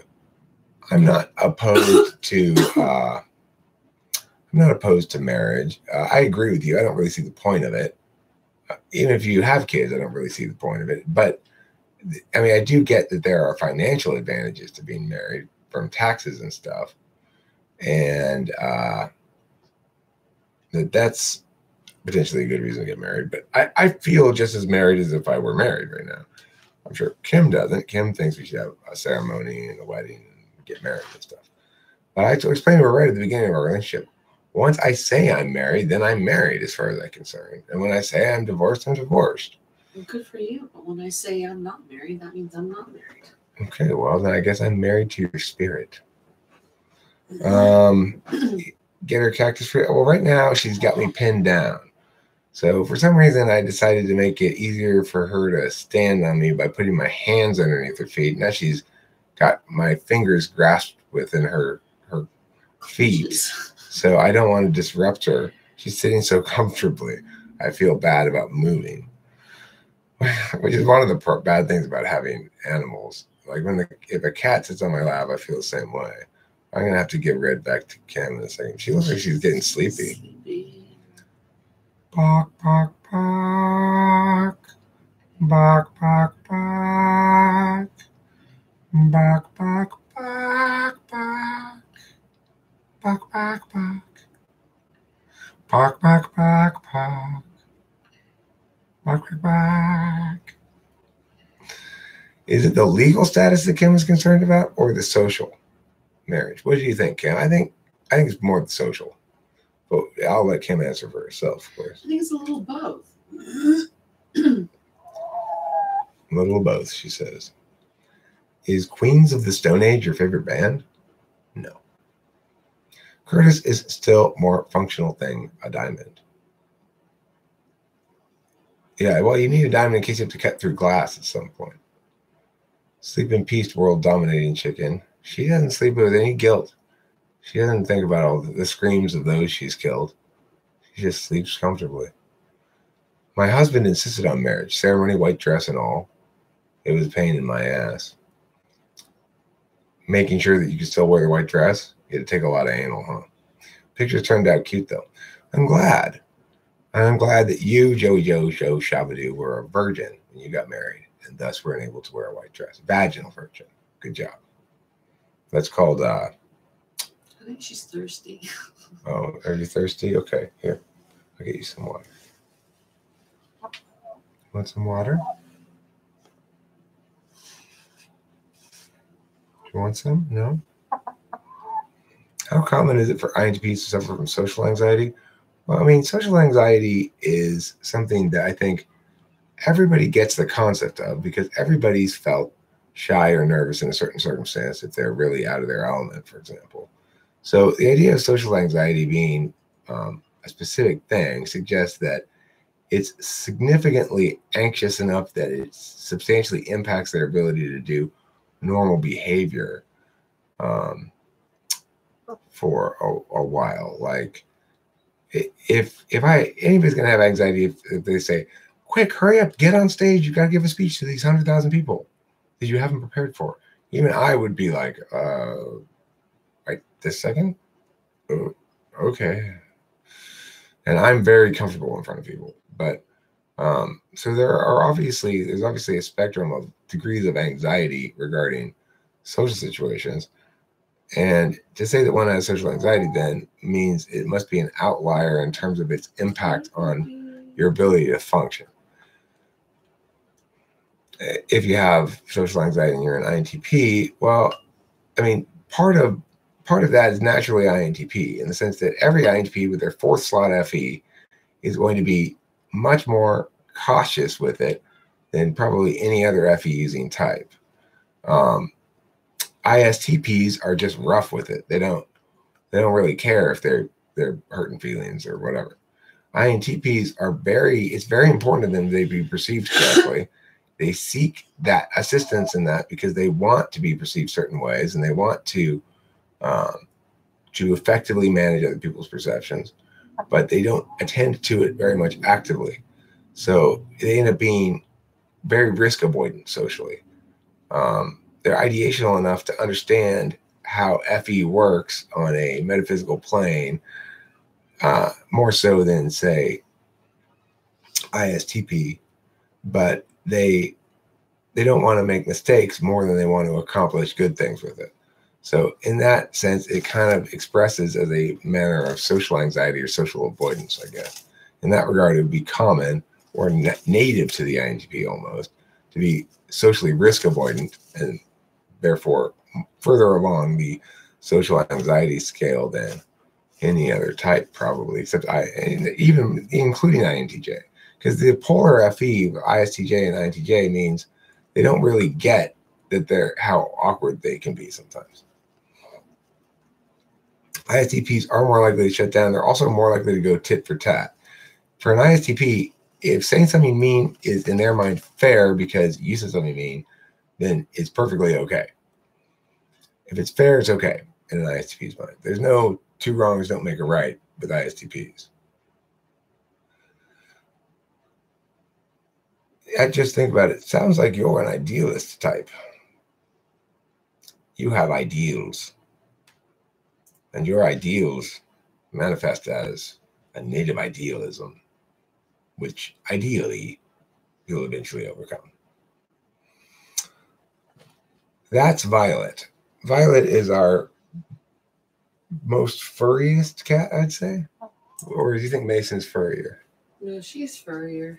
Yeah, she's our furriest cat. Oldest girl. She's also definitely an FI user, Violet. She's very affectionate with me or with Kim when she wants love. The rest of the time, she's just a bitch to everybody. Just like all FI users. I don't mean to be dissing FI. I'm just saying she's not very FE as cats go. My cat PP is also an FI user, but she rarely loves me.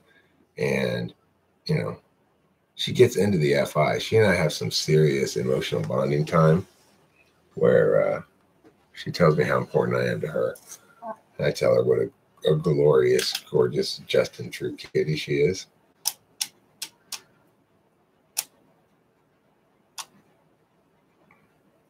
What type would be unsocial and introverted but have no problem saying weird, shocking things in social situations just to troll others and see a reaction? I mean, I would say the answer to that would be probably ISTP, but they're not going to have a lot of weird, shocking things they come up with. It would just be something they'd bring in with them to the situation. They're not very improvisational. INFJ might? Okay. I mean, typically INFJ doesn't like to use their own social capital to accomplish things like that. In other words, if the trolling, here's an INFJ troll. So an INFJ goes someplace. Let's say it's an INFJ who's very accomplished in woodworking, who makes his own furniture and does beautiful pieces, and people buy them and whatever. Okay, and but the people that they meet with the INFJ make some false assumptions that the INFJ really doesn't have anything that they've accomplished anything with or something like that. They sort of convey that attitude, right? The INFJ will let them roll with that wrongness and allow the reality to become unveiled to them at a time when it's most gratifyingly like caught you with your pants down. INFJs are sneaky like that. But I don't know if that I would call that what you were saying there, saying weird and shocking things. Yeah, she's really taken to it. I agree. She's been practicing. We're working on Dorian scales right now. Come on now, Red. We're writing the new Zelda theme song. Yes. Would you like to change instruments? Would you like the flute, for example? See what the flute sounds like. Would you like a beat?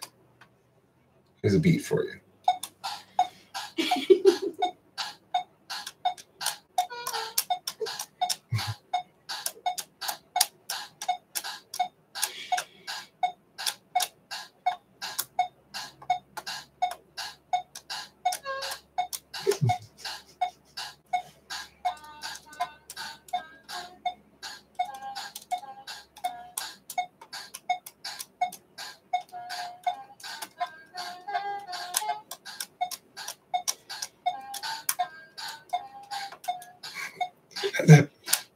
That's a really strange sentence. I'm sorry to laugh at that sentence, or Curtis, but that's a very strange. I don't know what you're talking about. She got in a serious car accident, and now she can't stop playing the piano. You're talking about Red?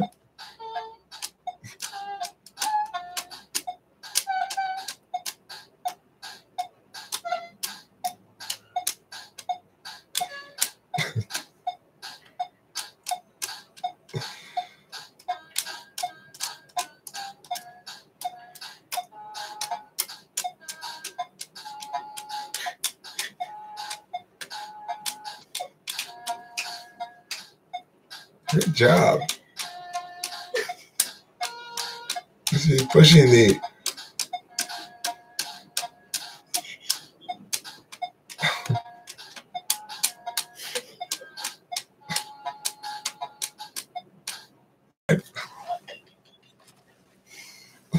I'm really impressed with your musical talent. Here, have a chicken. That is so happy. That makes me so happy. The chicken playing the piano. Wow. You know, I guess I'm gonna have to open for her. Ideally, I would like her to open for me, but I guess I'll probably open for her. She seems to be a little bit more popular than I am. Yeah, Brad, bravo. You're getting bravos from the chat, too. You did a great job there. You are perhaps the best Casio player I've ever met. Anyway, this is a really cool little instrument I have here, huh? It's called a realistic, it's not a Casio, it's a realistic, it's from Radio Shack, you know? It's from like 1982 or something. Yeah. And it's got different rhythms. So these are the rhythms that it has. It's got march, boop, boop, boop, boop, boop. It's got waltz. 1, 2, 3, 1, 2, 3, 1, 2, 3. It's got 4-beat. Pop, boop, boop, boop, pop, boop, boop, boop. It's got swing. Hey there, guys, it's a swinging time. Would you like to have some fun? We're gonna go over to DSPs and get our typings done. Red's tapping her toes. Is she? Oh, look, Red's dancing.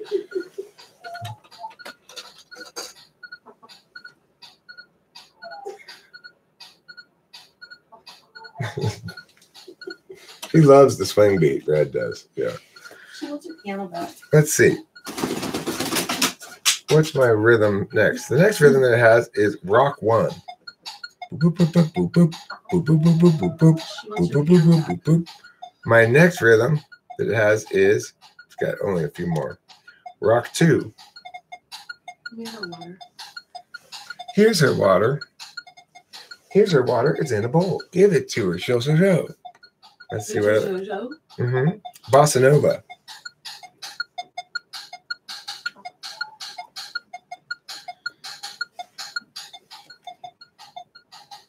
Let's see what else we got.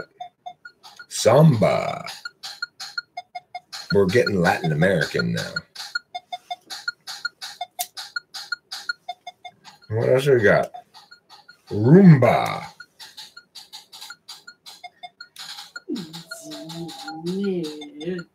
Who wants to make a Roomba with me? Roomba. Roomba. Is there a certain dance that goes with a Roomba? No. Here's Beguine, it's called. Beguine. I've never even heard of this beat before. Beguine. Boop, boop, beep, boop, boop, beep, boop, boop. But the thing, of course, you can't play chords on this, right? It only plays one note at a time. If you push 2 notes, it'll pick one of them. So that's one of the problems with this. But it also, it has an out. So it has a quarter, an 1/8 inch out. Yes, you can have her piano back. Here. Fine. You want your piano back? There it is. Okay, so let's see what's going on here in the chat. Enough with the Red piano times and the piano times in general. I have seen all my Neighbor Totoros. My daughter Delilah was raised on My Neighbor Totoro and Spirited Away. And I've never seen Princess Mononoke. What type do you think that creator is? That's probably an INFP, I would guess.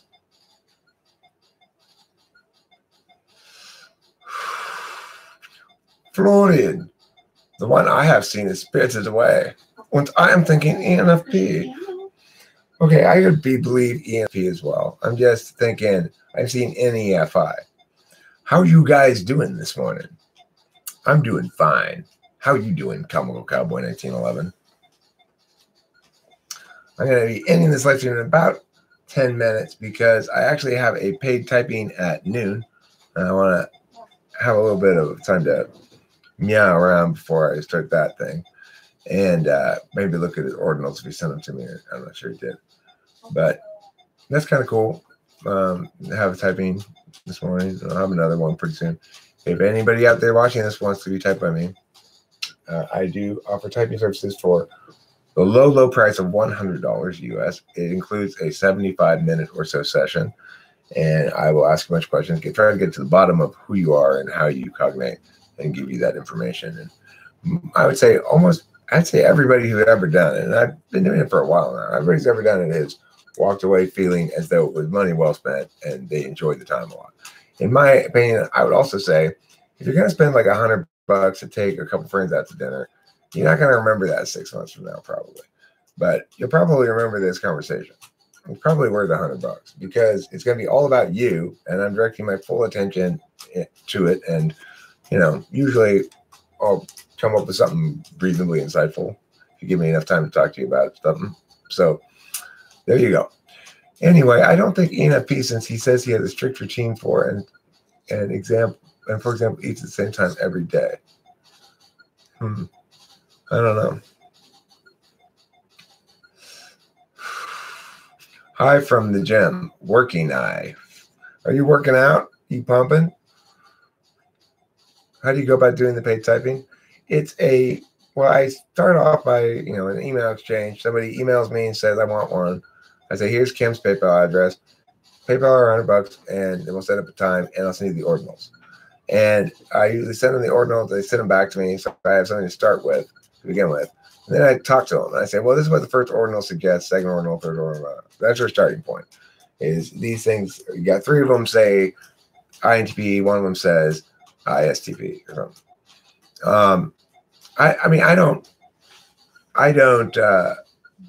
It doesn't surprise me. A lot of people have that attitude. Like, there's no way I'm going to pay $100 to some guy from the internet to talk to him for 75 minutes. I understand that. That's a perfectly reasonable position to take. My position on it is that regardless of what you think about that going in, a couple months from now or a month from now, you will have concluded that it was money well spent. You're glad you did it. It's for one thing. I mean, how often do you do something like that, right? How often do you go and talk to somebody? You might pay somebody like a therapist to go talk to them or something, but this would be different. Is you're talking to somebody like a tarot card reader, but it's not complete bullshit. And they're going to tell you things about yourself that'll presumably improve your meta understanding that will then generalize out to other shit. Or you're saying they, you mean you. No, I'm saying their understanding, meaning the other people, not me. The people I type. Yeah. I don't have testimonials and shit just because I don't. I mean, I actually like tarot cards and stuff. I just don't. I wouldn't make videos about them because I couldn't defend the arguments, Well, I like it. I've made a tarot card video actually before where I go and read some of the tarot cards and say what I have to say about them. Kimberly and I have gotten our fortunes told at the fair. And, at the fairgrounds, they have fortune tellers, tarot card readers, stuff like that. I think it's fun. I just don't think it's useful really to talk about because it's not defensible argumentation. It's just sort of let's play intuitional resonance. I mean, I just see it as we can play intuitional resonance with any number of random symbols and find things that are intuitively resonant. So that's fun. I like doing that. I don't mind it. And sometimes it can be spookily so even. But it doesn't mean I believe that it's an experience. It's like I'm going to go have the experience. I'm not evaluating it on TI. It's not a problem. We use our tool function for everything that's a problem. But things like, hey, let's go get our tarot cards read. That's not a problem. I don't need to TI it. If Kim's like, hey, let's go get our tarot cards read, and I'm like, I don't think that's a good use of money. I don't want to do this. Then all of a sudden I'll bring out the TI and go, tarot cards aren't real. We had our experience. We checked it off our list. We'll never do it again. Yeah, I mean, it's not like we spend $600 a month on psychic readings. don't know where I can cut back. I'm running a deficit every month, and obviously I can't cut back on my psychic readings, you know. Otherwise, I wouldn't know what the psychics think about my future. What's the most annoying type for NTPs? It's probably going to be ESFPs or, let me turn off the video.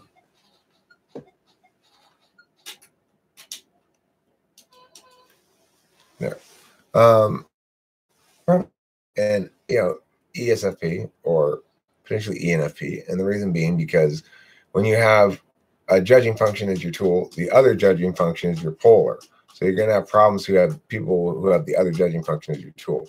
So if you're an INFJ, you're going to have problems with INTJs and ISTJs, presumably.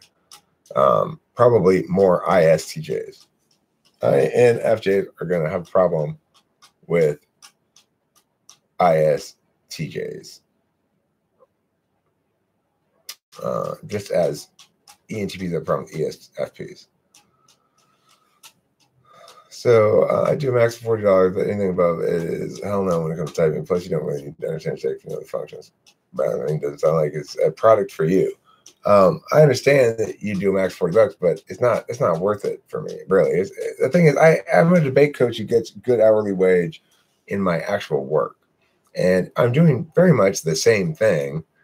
It's just in a different modality. So in debate, I'm working with the debater one-on-one a lot of times, and having them go through all the arguments and making sure they are able to execute the arguments and stuff. Whereas in this session, I'm going through sort of the person's head and providing alternate framings for what's going on with their cognition, which will then inform their cognition going forward. And the thing is, the reason I make good hourly wage in general is ultimately because I'm doing stuff that is in my attentional wheelhouse, NETI shit. You're not going to find somebody who NETIs at you a lot better, at least about this topic, typology, right? So if you don't think that's worth anything, then that's fine. I understand that. A lot of people don't necessarily think it's worth anything. ESTP is not going to think it's worth anything.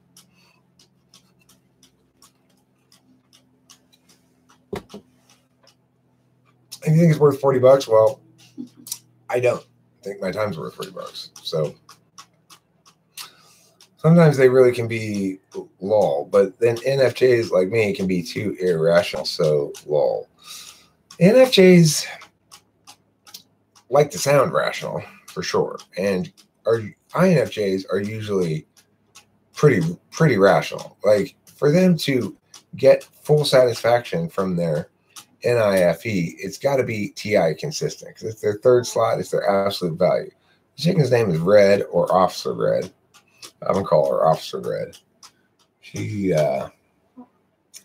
it's just strange because normally you wouldn't think of ESFJ police officers as being so into arbitrary violence and throwing people in the slammer, but Red is one tough cop. She basically, as soon as we pull somebody over, she's like, "Throw him in the slammer." So she's an unusual ESFJ. I think there may have been a little trauma. Probably she was experiencing a little PTSD from the dog bite. That's my guess. I do like to sound rational. Most times I am, but emotion always takes over my decision-making process. Okay, well, I don't really get that part. The thing is, my emotion every once in a while takes over my decision-making process. If it does, I've made a terrible mistake. I've let something get the better of me. So, for example, when I say indefensible things to Kimberly, as I occasionally do, chances are I'm extremely angry. But it doesn't fully take over my decision process in the sense that I don't hit her or something like that. I just scream something. In that regard, anytime emotions take over my decision-making process, it's a disaster for me. On the other hand, you probably are well served to incorporate your emotions into your decision-making process because you don't have polar FI. Okay, so James O'Brien, I will check that one out. Eric the INTP, I believe I already did him. I think I typed him as an INTP. 2 INFJ males here already. Yeah, and the thing about INFJs in general and INFJ males is my best friend, my longtime, decades-long best friend, who's now my ex-friend, he's an INFJ male, and he and I were really tight, really tight. And you got me for about 15 more minutes here, face to face. We're going to end this at 2 hours, which will give me still enough time to segue with full bit before the typing I got to do. So, INFJ males I have a very high amount of positive feelings towards them in general. I learned so much from my INFJ former friend, and I wish we still were friends. Yeah, I got the door slam. I got the really polite door slam. Like, he didn't actually slam it. He just is, my attempt to mend things and reconnect and stuff are always, let's do that. But it never accepts the given time or never commits to anything, like that kind of thing. Just avoiding, basically. But basically, yeah, I got the INFJ door slam. Although recently he left a Facebook message or a Facebook comment on one of my things, which is very, very, it hasn't happened in a long ass time. So maybe he's floating the possibility of us kind of reconnecting. Maybe the thing is, it was his fault, ultimately.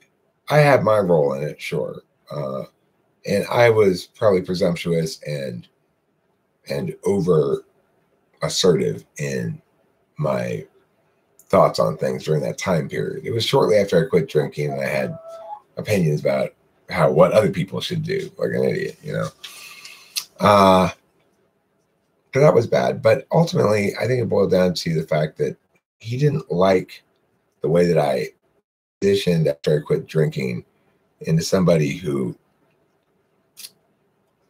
he viewed as increasingly like arrogant or prioritizing some of the wrong things. I felt very, like, it was quite shocking to me when he indicated to me in a very moment of serious advice that I abandoned the YouTube channel because that's not a way that I'm going to accomplish what I want to accomplish. And I was like, you don't even know what I want to accomplish, or I don't even know what I want to accomplish. I'm just making videos. And basically he was trying to dissuade me from making because he had stopped making, and I don't know, felt jealous or something. I don't know. The point is, that was very sad for me. Really, really sad that relationship ended, because he and I we made shit tons of podcasts together back in the day. Like in the early 2000s, we did Box Monitor Podcast Review Podcast. And we did those together, and it was always fun. It's like, I love working with INFJs too. If I'm doing something like this, I liked when I was working with Opaloid briefly. Of course, he's got his own issues of some sort, because he's a weird one. But so about the soft thing. So Corey is too soft. Corey he doesn't appear that soft, but he's softer than he appears. And in a way, I'm harder than I appear. I appear pretty soft. I feel pretty soft in general, until somebody tries to push on that softness at all, in which case I suddenly become very hard, What type is most likely to ghost a person they've been dating? Probably like an STP, I would guess. How old were you the first time you smoked weed? 14.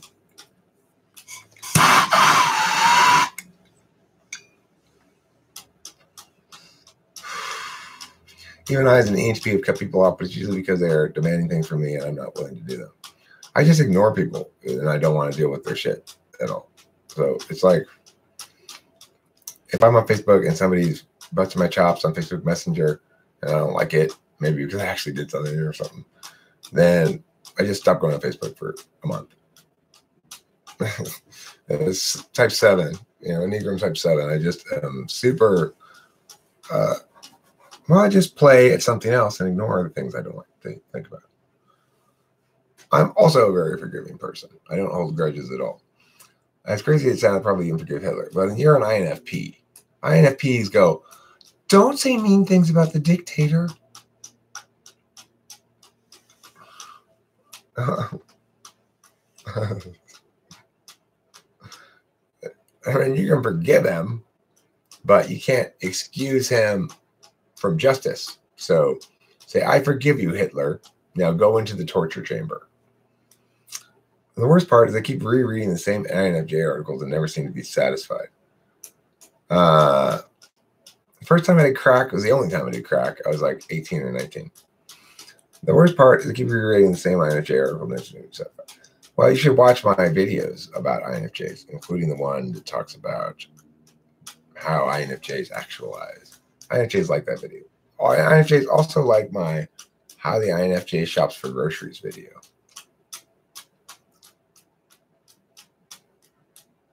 Oh, I don't. All right, you're saying he's too soft. Okay, well, you can conclude that. I don't think he's too soft. I like him. I mean, he's got a hot wife. What Enneagram type is the least forgiving? One, I guess, perfectionist. You did, huh? That's so funny. It's like I made those little grocery videos on a whim sometime a long time ago, like every other. But these ones, that's called NI, and that's why it's NI so important, is the grocery videos are popular because of the way that they NI resonate with everybody. Everybody can have an SI or NI experience with grocery stores. They can link back to the video topic, and it's not complicated, unnecessarily complicated or mechanical or TI. And it's nevertheless about a specific topic that people can link to their own lives and stuff like that. So it hits on all those points, and I guess people like to watch it as a consequence. But it shows you how ignoring I am, because it never would have occurred to me that those grocery, how a person shop for grocery videos would do better than other videos that were seemed to me sort of equivalent. But the answer is they weren't sort of equivalent. One idea is NI, and the other ones were NE. Typology is an NI video idea. You know, it's got a specific concept. It's a singular thing. It does one thing and not other things. It doesn't have mission creep, and that's why it does better than my other videos.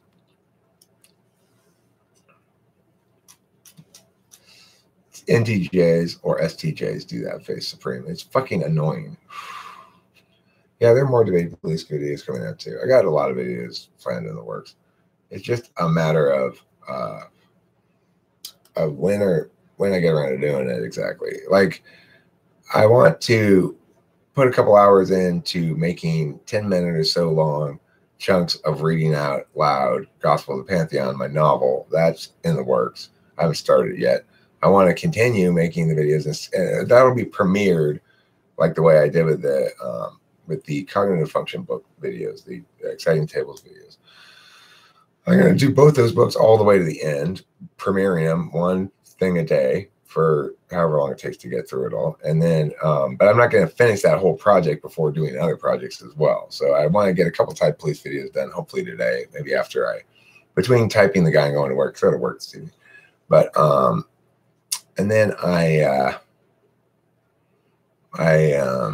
hope additionally to get a debate police video, and I want to try vegan games again because he debated somebody else, and I want to debate police that because I'd love to debate vegan games about the vegan topic. I'll take the non-vegan side, even though I think veganism has probably the better arguments.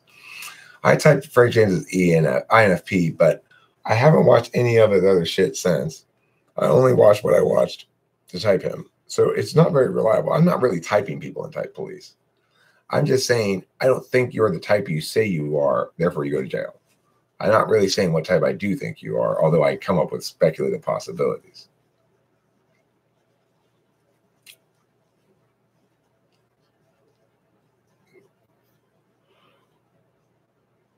Right, well, when I go to the grocery store, most of the time I go to the grocery store is to get one specific thing that I went there to get.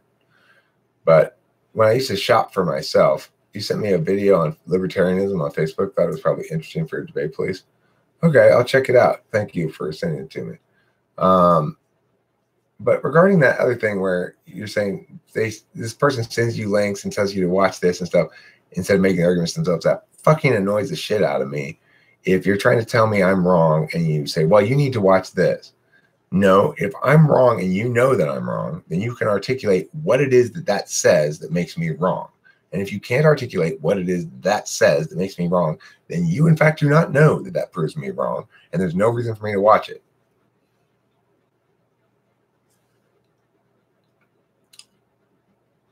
What sounds like a sociopath?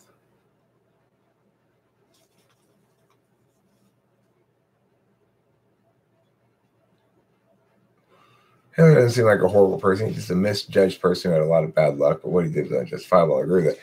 Yeah, well, if you feel the unique personness of even people who badly need justice, then that's a sign of INFP.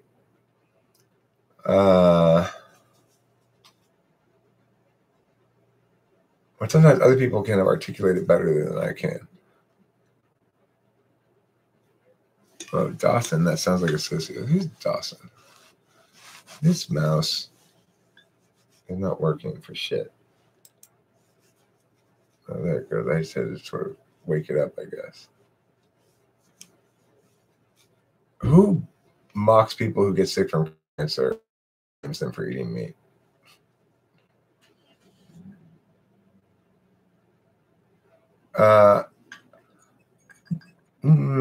It's unusual. It's not typical for NTPs to be into diet and exercise. However, you know, let's say he's an ENTP.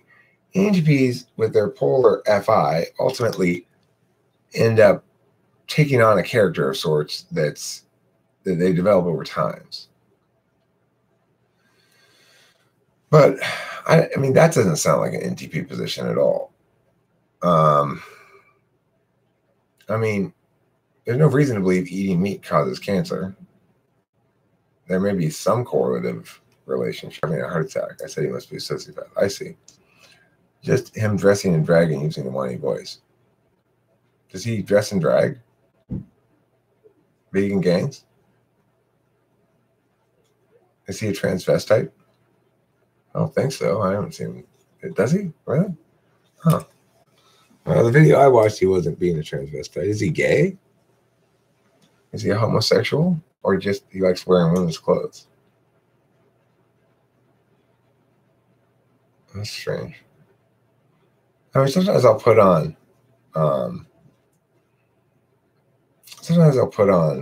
Kimberly's pants by accident. But then I realize it pretty quickly because they don't fit me. And of course, a lot of times I'll wear a bra, but that's because my boobs are growing. I'm almost getting out of A cup. I'm almost getting into the B category. Almost a handful of boob right here. Even Gandalf can't answer all these questions. Give the old man, I love answering all these questions, Snake. I don't need a break. Gandalf might not be able to answer all these questions, but I can. I'm a quick question answerer. I'm a debate coach, so I got a lot of practice in squeezing in a lot of shit in a short period of time.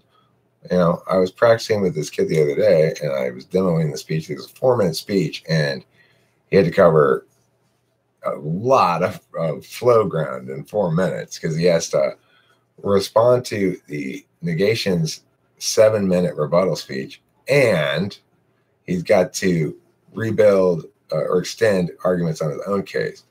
Try and get that. It took him 7 minutes and 30 seconds to get through the 4-minute speech. I could get through it in 4 minutes probably, but I can be concise and very organized in my delivery of ideas. Which type dress is the most eccentric? Probably ESFP or ENFP. Which functions like to joke the most and take nothing seriously? ENTP is the type that jokes the most and takes nothing seriously. ESTP also takes nothing seriously, but they don't joke as much. Let's see. Gandalf is supposedly INFJ and would freak out within 30 seconds of this stream. INFJs, well, it's funny, when I said to Emily, she came over, she really came over to give us therapy, but I wasn't really sure how committed we were to doing that, you know, because for me, it's like, well, you're coming over, we have an idea of what we're going to do, but what we actually do when you get here could be totally different. Who knows? So I was like, well, you want a live stream? And she's like, I don't really feel like live streaming is the best format for me. I didn't really like the way she's telling her about being on Koki's live stream. That's fucking INFJ, like wanting to know, right? They're wanting to know first. If you want to know first how something's going to go, then live streams can potentially be concerning to you, unless you have a clear sense of how you know that live stream is going to play out as a general rule. You got me a fun toy? Oh my goodness. Where'd you get that from? Thrift store for $2. I got a magic 8-ball. So let's ask it a question. Let's see.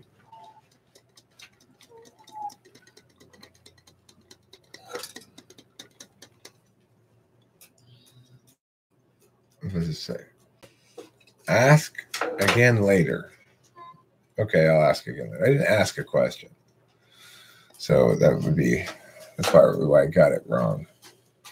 Don't know if I'm an INFJ, but I definitely couldn't do a live stream. Too much uncertainty. Yeah, it requires that you be comfortable with the idea of trying to entertain just by talking for an extended period of time.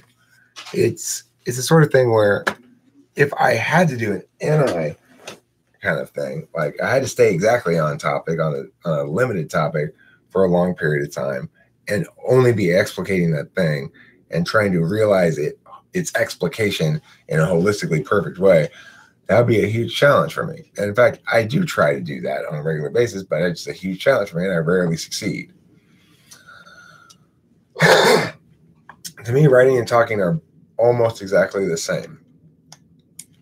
I write as I talk, and I talk as I write. The only difference is if I'm doing some sort of fiction-y thing, it is a much slower process than if I'm writing about cognitive functions or some other philosophy thing, which is, writing philosophy is exactly in my wheelhouse. So I can sit there and type out philosophy stuff, and it goes really fast, or cognitive function stuff. The more resonance emotionally that a given medium requires me to attain, the worse I'm going to be at it. So like visual arts, for example, I'm a bad visual artist. Nobody's ever told me I'm good at visual arts. I kind of think I'm good at it, but nobody else does. So I'm just going to assume I'm actually bad at it. The reason must be because, if you're looking at a picture, it only really engages with you most of the time emotionally. Yes, some pictures are cleverly designed to sort of make you think, but by and large, they're designed to make you feel something if they're presented as a picture worth looking at. So it is consistent that I wouldn't be very good at that kind of thing. Now, where I get most of my attainment of NI is ultimately music. I seek NI music. I want things that are catchy, but also unique and original, and complete and whole entities in and of themselves as they ought to be manifest. So I'm trying to reduce the amount of NE in my music as much as I can to realize something that's eternal, so to speak. Horse Mumbler says, Eric drew a picture for me once. It was bad. I'm sure you mean bad like Michael Jackson does.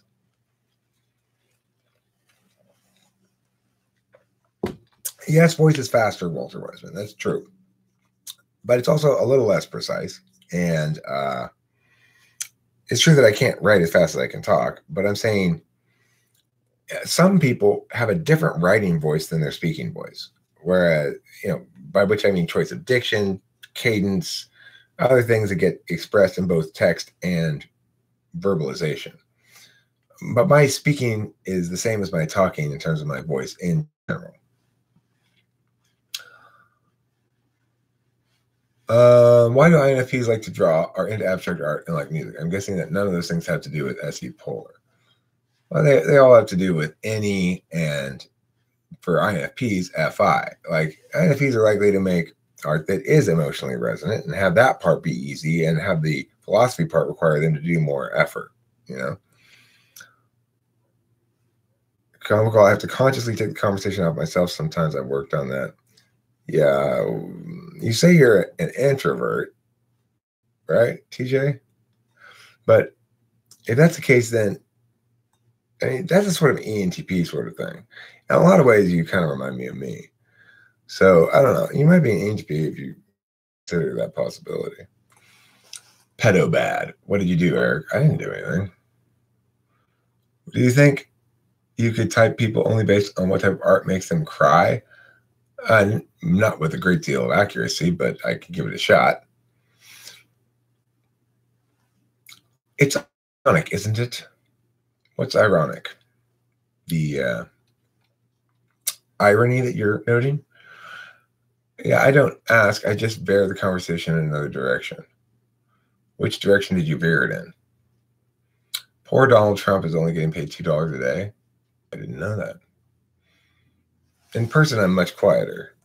Okay, maybe you're an INTP. I get paid 50 cents an hour for bricklaying. That's not very good money. They say INFJs don't like to talk about themselves, but I find myself sometimes talking way too much about myself, and then I regret it mentally later. Well, I suspect, Comical Cowboy 1911, if you are an INFJ, that you actually were talking slightly too much, and your FENI is hammering away at you to be perfect socially all the time. Why would an ENFP feel more comfortable giving speeches on the fly than taking the time to write a point out? That's true for ENTP as well. And the reason is because we prefer to act in ways that are process trusting. That is to say, let's just start. We'll see how the process plays out and figure it out as we go on the fly, whatever it is. As extroverted intuition dominant. I don't want, it's like if I had to give a political speech, for example, let's say in a couple months, as I'm running for president, and I am running for president, but when exactly my campaign is really going to get rolling here, I'm not sure, because I got other family things going on, and my mom's sick and stuff like that. But regardless, let's say I'm on the campaign trail and giving a speech, I won't be writing out any speeches. I'll get up there and just freestyle everything and try to open it up to questions and answers. I want to be challenged by the audience, unlike most politicians. They actually will beat themselves up very badly over the tiniest shit. Like, should I have opened the door for that woman? I feel terrible. Yeah, I know. INFJs are weird. I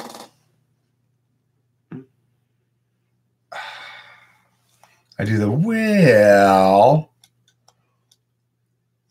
Do I do that? I do that. Huh? I say well before I answer questions a lot. I've noticed that. I've been aware of the fact that I have that verbal tick that I should just answer questions directly by starting with the answer and not beginning with well or Well, though, I don't know. It doesn't bother me that much when I do it, even if I do it a little bit too much. I ask, does that make sense way too much? Jessica Tyson, or do you self-identify as INFJ or something like that? Yeah, third slot TI. I think third slot TI asks, does that make sense? Second slot TI just says that doesn't make sense, or it does. And they'll also assume everyone noticed the door. Right. Kimberly, with her second slot FE, is always assuming that everybody else is noticing the teeny little slivers of social mistake that I'm making and judging us from a distance. Yeah. It's interesting. You probably will always be asking, does that make sense? Because your absolute value is TI. You want your NI FE truths to also be consistent with TI, to resonate on TI ground, to be argumentationally defensive. So that makes perfect sense. Be careful when fighting monsters, lest you become one. Which monster am I fighting? I want to fight a monster that I'd like to become, like a mighty dragon. I fight dragons so that I'll become one. I want to breathe fire. I want to fly. I want to be a reptile. At least try to condense my words to give brief answers, to not waste time. When I try to explain things, I know intuitively know it, but have a hard time with the words. Concision is difficult. People judge on such superficial metrics when voting. They probably see videos of you hitting the bong or yelling at someone and decide they won't vote for you. People suck.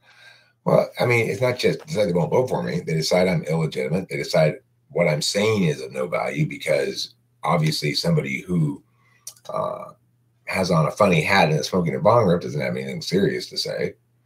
That kind of shit, it's like, I mean, but I don't even worry about it because that's not going to win any arguments. So it's not like somebody who thinks that is going to come and successfully defeat me, arguing that I ought not be afforded any legitimacy because of these irrelevant things. They'll get the shit schooled out of them if they try to bring it at all. And I always have that to win, ultimately. It's like, yeah, I mean, maybe people out there think that sort of shit. Maybe people out there say that sort of shit. My responsibility is all, come tell it to me to my face and talk to me about it. And go home with your ass in your hands. Why do people, ENTPs, like to say shit to trigger me and laugh when it works?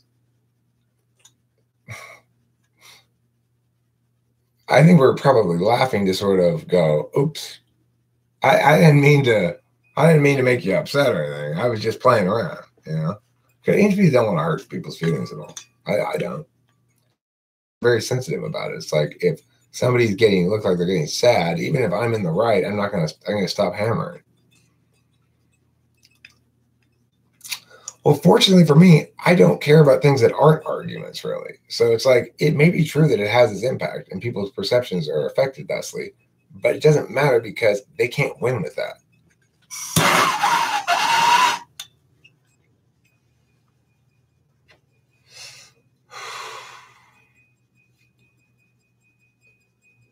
Hey, Mastermind, what advice would you have for INFJs who can't seem to not feel guilty about something for even 5 seconds? Shots. Tequila shots. I'm not the mastermind, but I'm going to mastermind this one for you. Go out, get some Betties, take them down to the Mexican restaurant, get some margaritas, transition to tequila shots, go home, fuck your brains out. All right? Remember, she never deserved you, okay? Get out there and you slay that puss. That's the only solution. Solving problems today. I'm Darren. I'm Darren. You also might call me Rick Benson. I'm the resident ESTP here, talking with famous people. Try to stop these intuitards from wasting everybody's time. Let's see here. They won't listen. Okay, let's see. Every sentence must start with I feel. I feel your boobs. Well, when I laugh, it's a way to tell them it's okay. Take it easy on yourself. If they take it the wrong way, I'm not really sure what to do next. Nobody cares, okay? Shut up with your empty talk. Well, I usually rehearse conversations or try to get an idea of what I'm going to say. Why don't you do something instead of saying shit all the time? Duh. Sometimes you'll even go back to old conversations. Great. Thanks for sharing, Intuitard. What types are most uncomfortable with emotional displays? I don't know. Idiots like you with your words. Oh, good. Thank God. Taylor, you're here. I was having to play the ESP role, and it was tiring me out. Rick Benson gets a little mean, frankly, but he takes over my personality when I'm in my ESTP shadow witch. I heard your cries for bro hello. Bro help. Yes, thank you. I appreciate it. I was sending them metaphysically. I had my chicken red acting as a psychic amplifier. Jeremiah, interesting. I think small acts of benevolence are very common, though I see them daily, and it makes me teary in real life, too. It makes me teary, too, when I see something super nice. Or like Kimberly was watching this video that's just like heartstring tugging video this morning, which is this lady got into a car crash, right? Her mom was in the car with her, and her mom died in this car crash, and the dog was thrown from the car, and she was taken away in the ambulance. And she posted on social media, my dog's still out there somewhere. They didn't find my dog and bring it in the ambulance with me. And can somebody please go leave food for this dog? People went out there and left food for the dog. She came back after she got out of the hospital, and she found the dog. And there's a video of her just, coming upon the dog. And, it's like that sort of shit. I would never choose to watch that because I know already it's going to make me cry and feel things. And then I'm going to get tired because emotions make me fucking exhausted. They are absolutely exhausting. I said it before, if you watch MJ's fantastic genius video, which was so nice of her too, making a video that basically took clips of me and making a sort of fun police joke about it. But regardless, you saw that video, and there's one thing where I'm really, here come the waterworks. I'm like all cryy, and I go, oh my God, it would be so terrible to be an INFP. I really feel that. It would be just awful having emotions all the time. I wouldn't leave the house. Hey, Mark, do you think you put up? Yes, I do. And I think it also tends to manifest by, they'll have like little stretches of, I'm going to bike to work every day, and they'll get skinnier, and then they'll stop, and they'll get fatter again. Then they'll take some other thing like that. That's kind of typical INFJ male behavior too.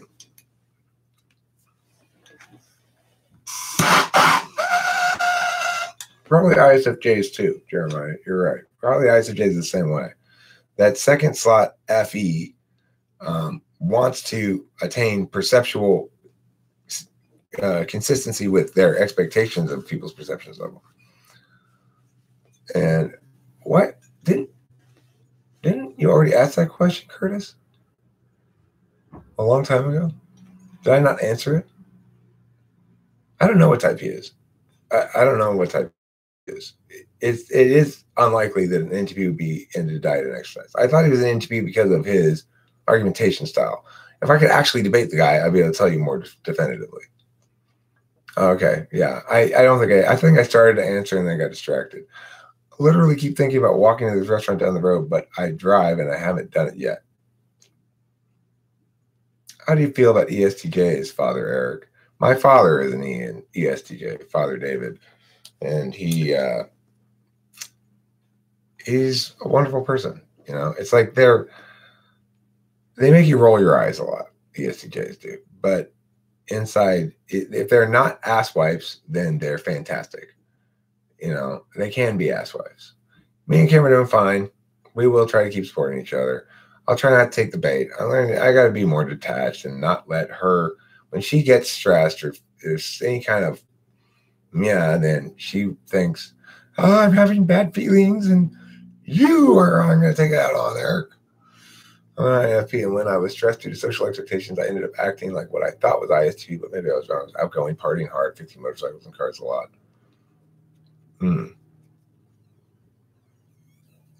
Yeah, son, if you check the oil, that's my dad in a nutshell. Now, son, we need to talk about Delilah's college applications. Okay, Dad. Now, and it's like ESTJs do not have a lot of respect for your time. They're interested in explaining why it is that we have to do it this way. Now, look, you might be tempted to try to take a shortcut here, son. You might think, I only need to check the oil once a week. Don't fall into that trap. That's how people get engine problems. Yeah, that's like, so the whole message of this whole lecture, Dad, that you've just been giving me for the last 30 minutes is check your oil once a week or something like that. But it's got to come along with a bunch of like, here's why you don't do it this other way, because that's the wrong way to do it. Yeah, they hold themselves up to the same. I mean, they're very effective in their doing of shit. I got to get off this live stream. I got to touch somebody in less than half an hour, and I want to walk around a bit. All right, I'm done. Thanks for being here. Don't forget to eat plenty of cheese. And if you do forget to eat plenty of cheese, eat twice as much tomorrow to make up for it.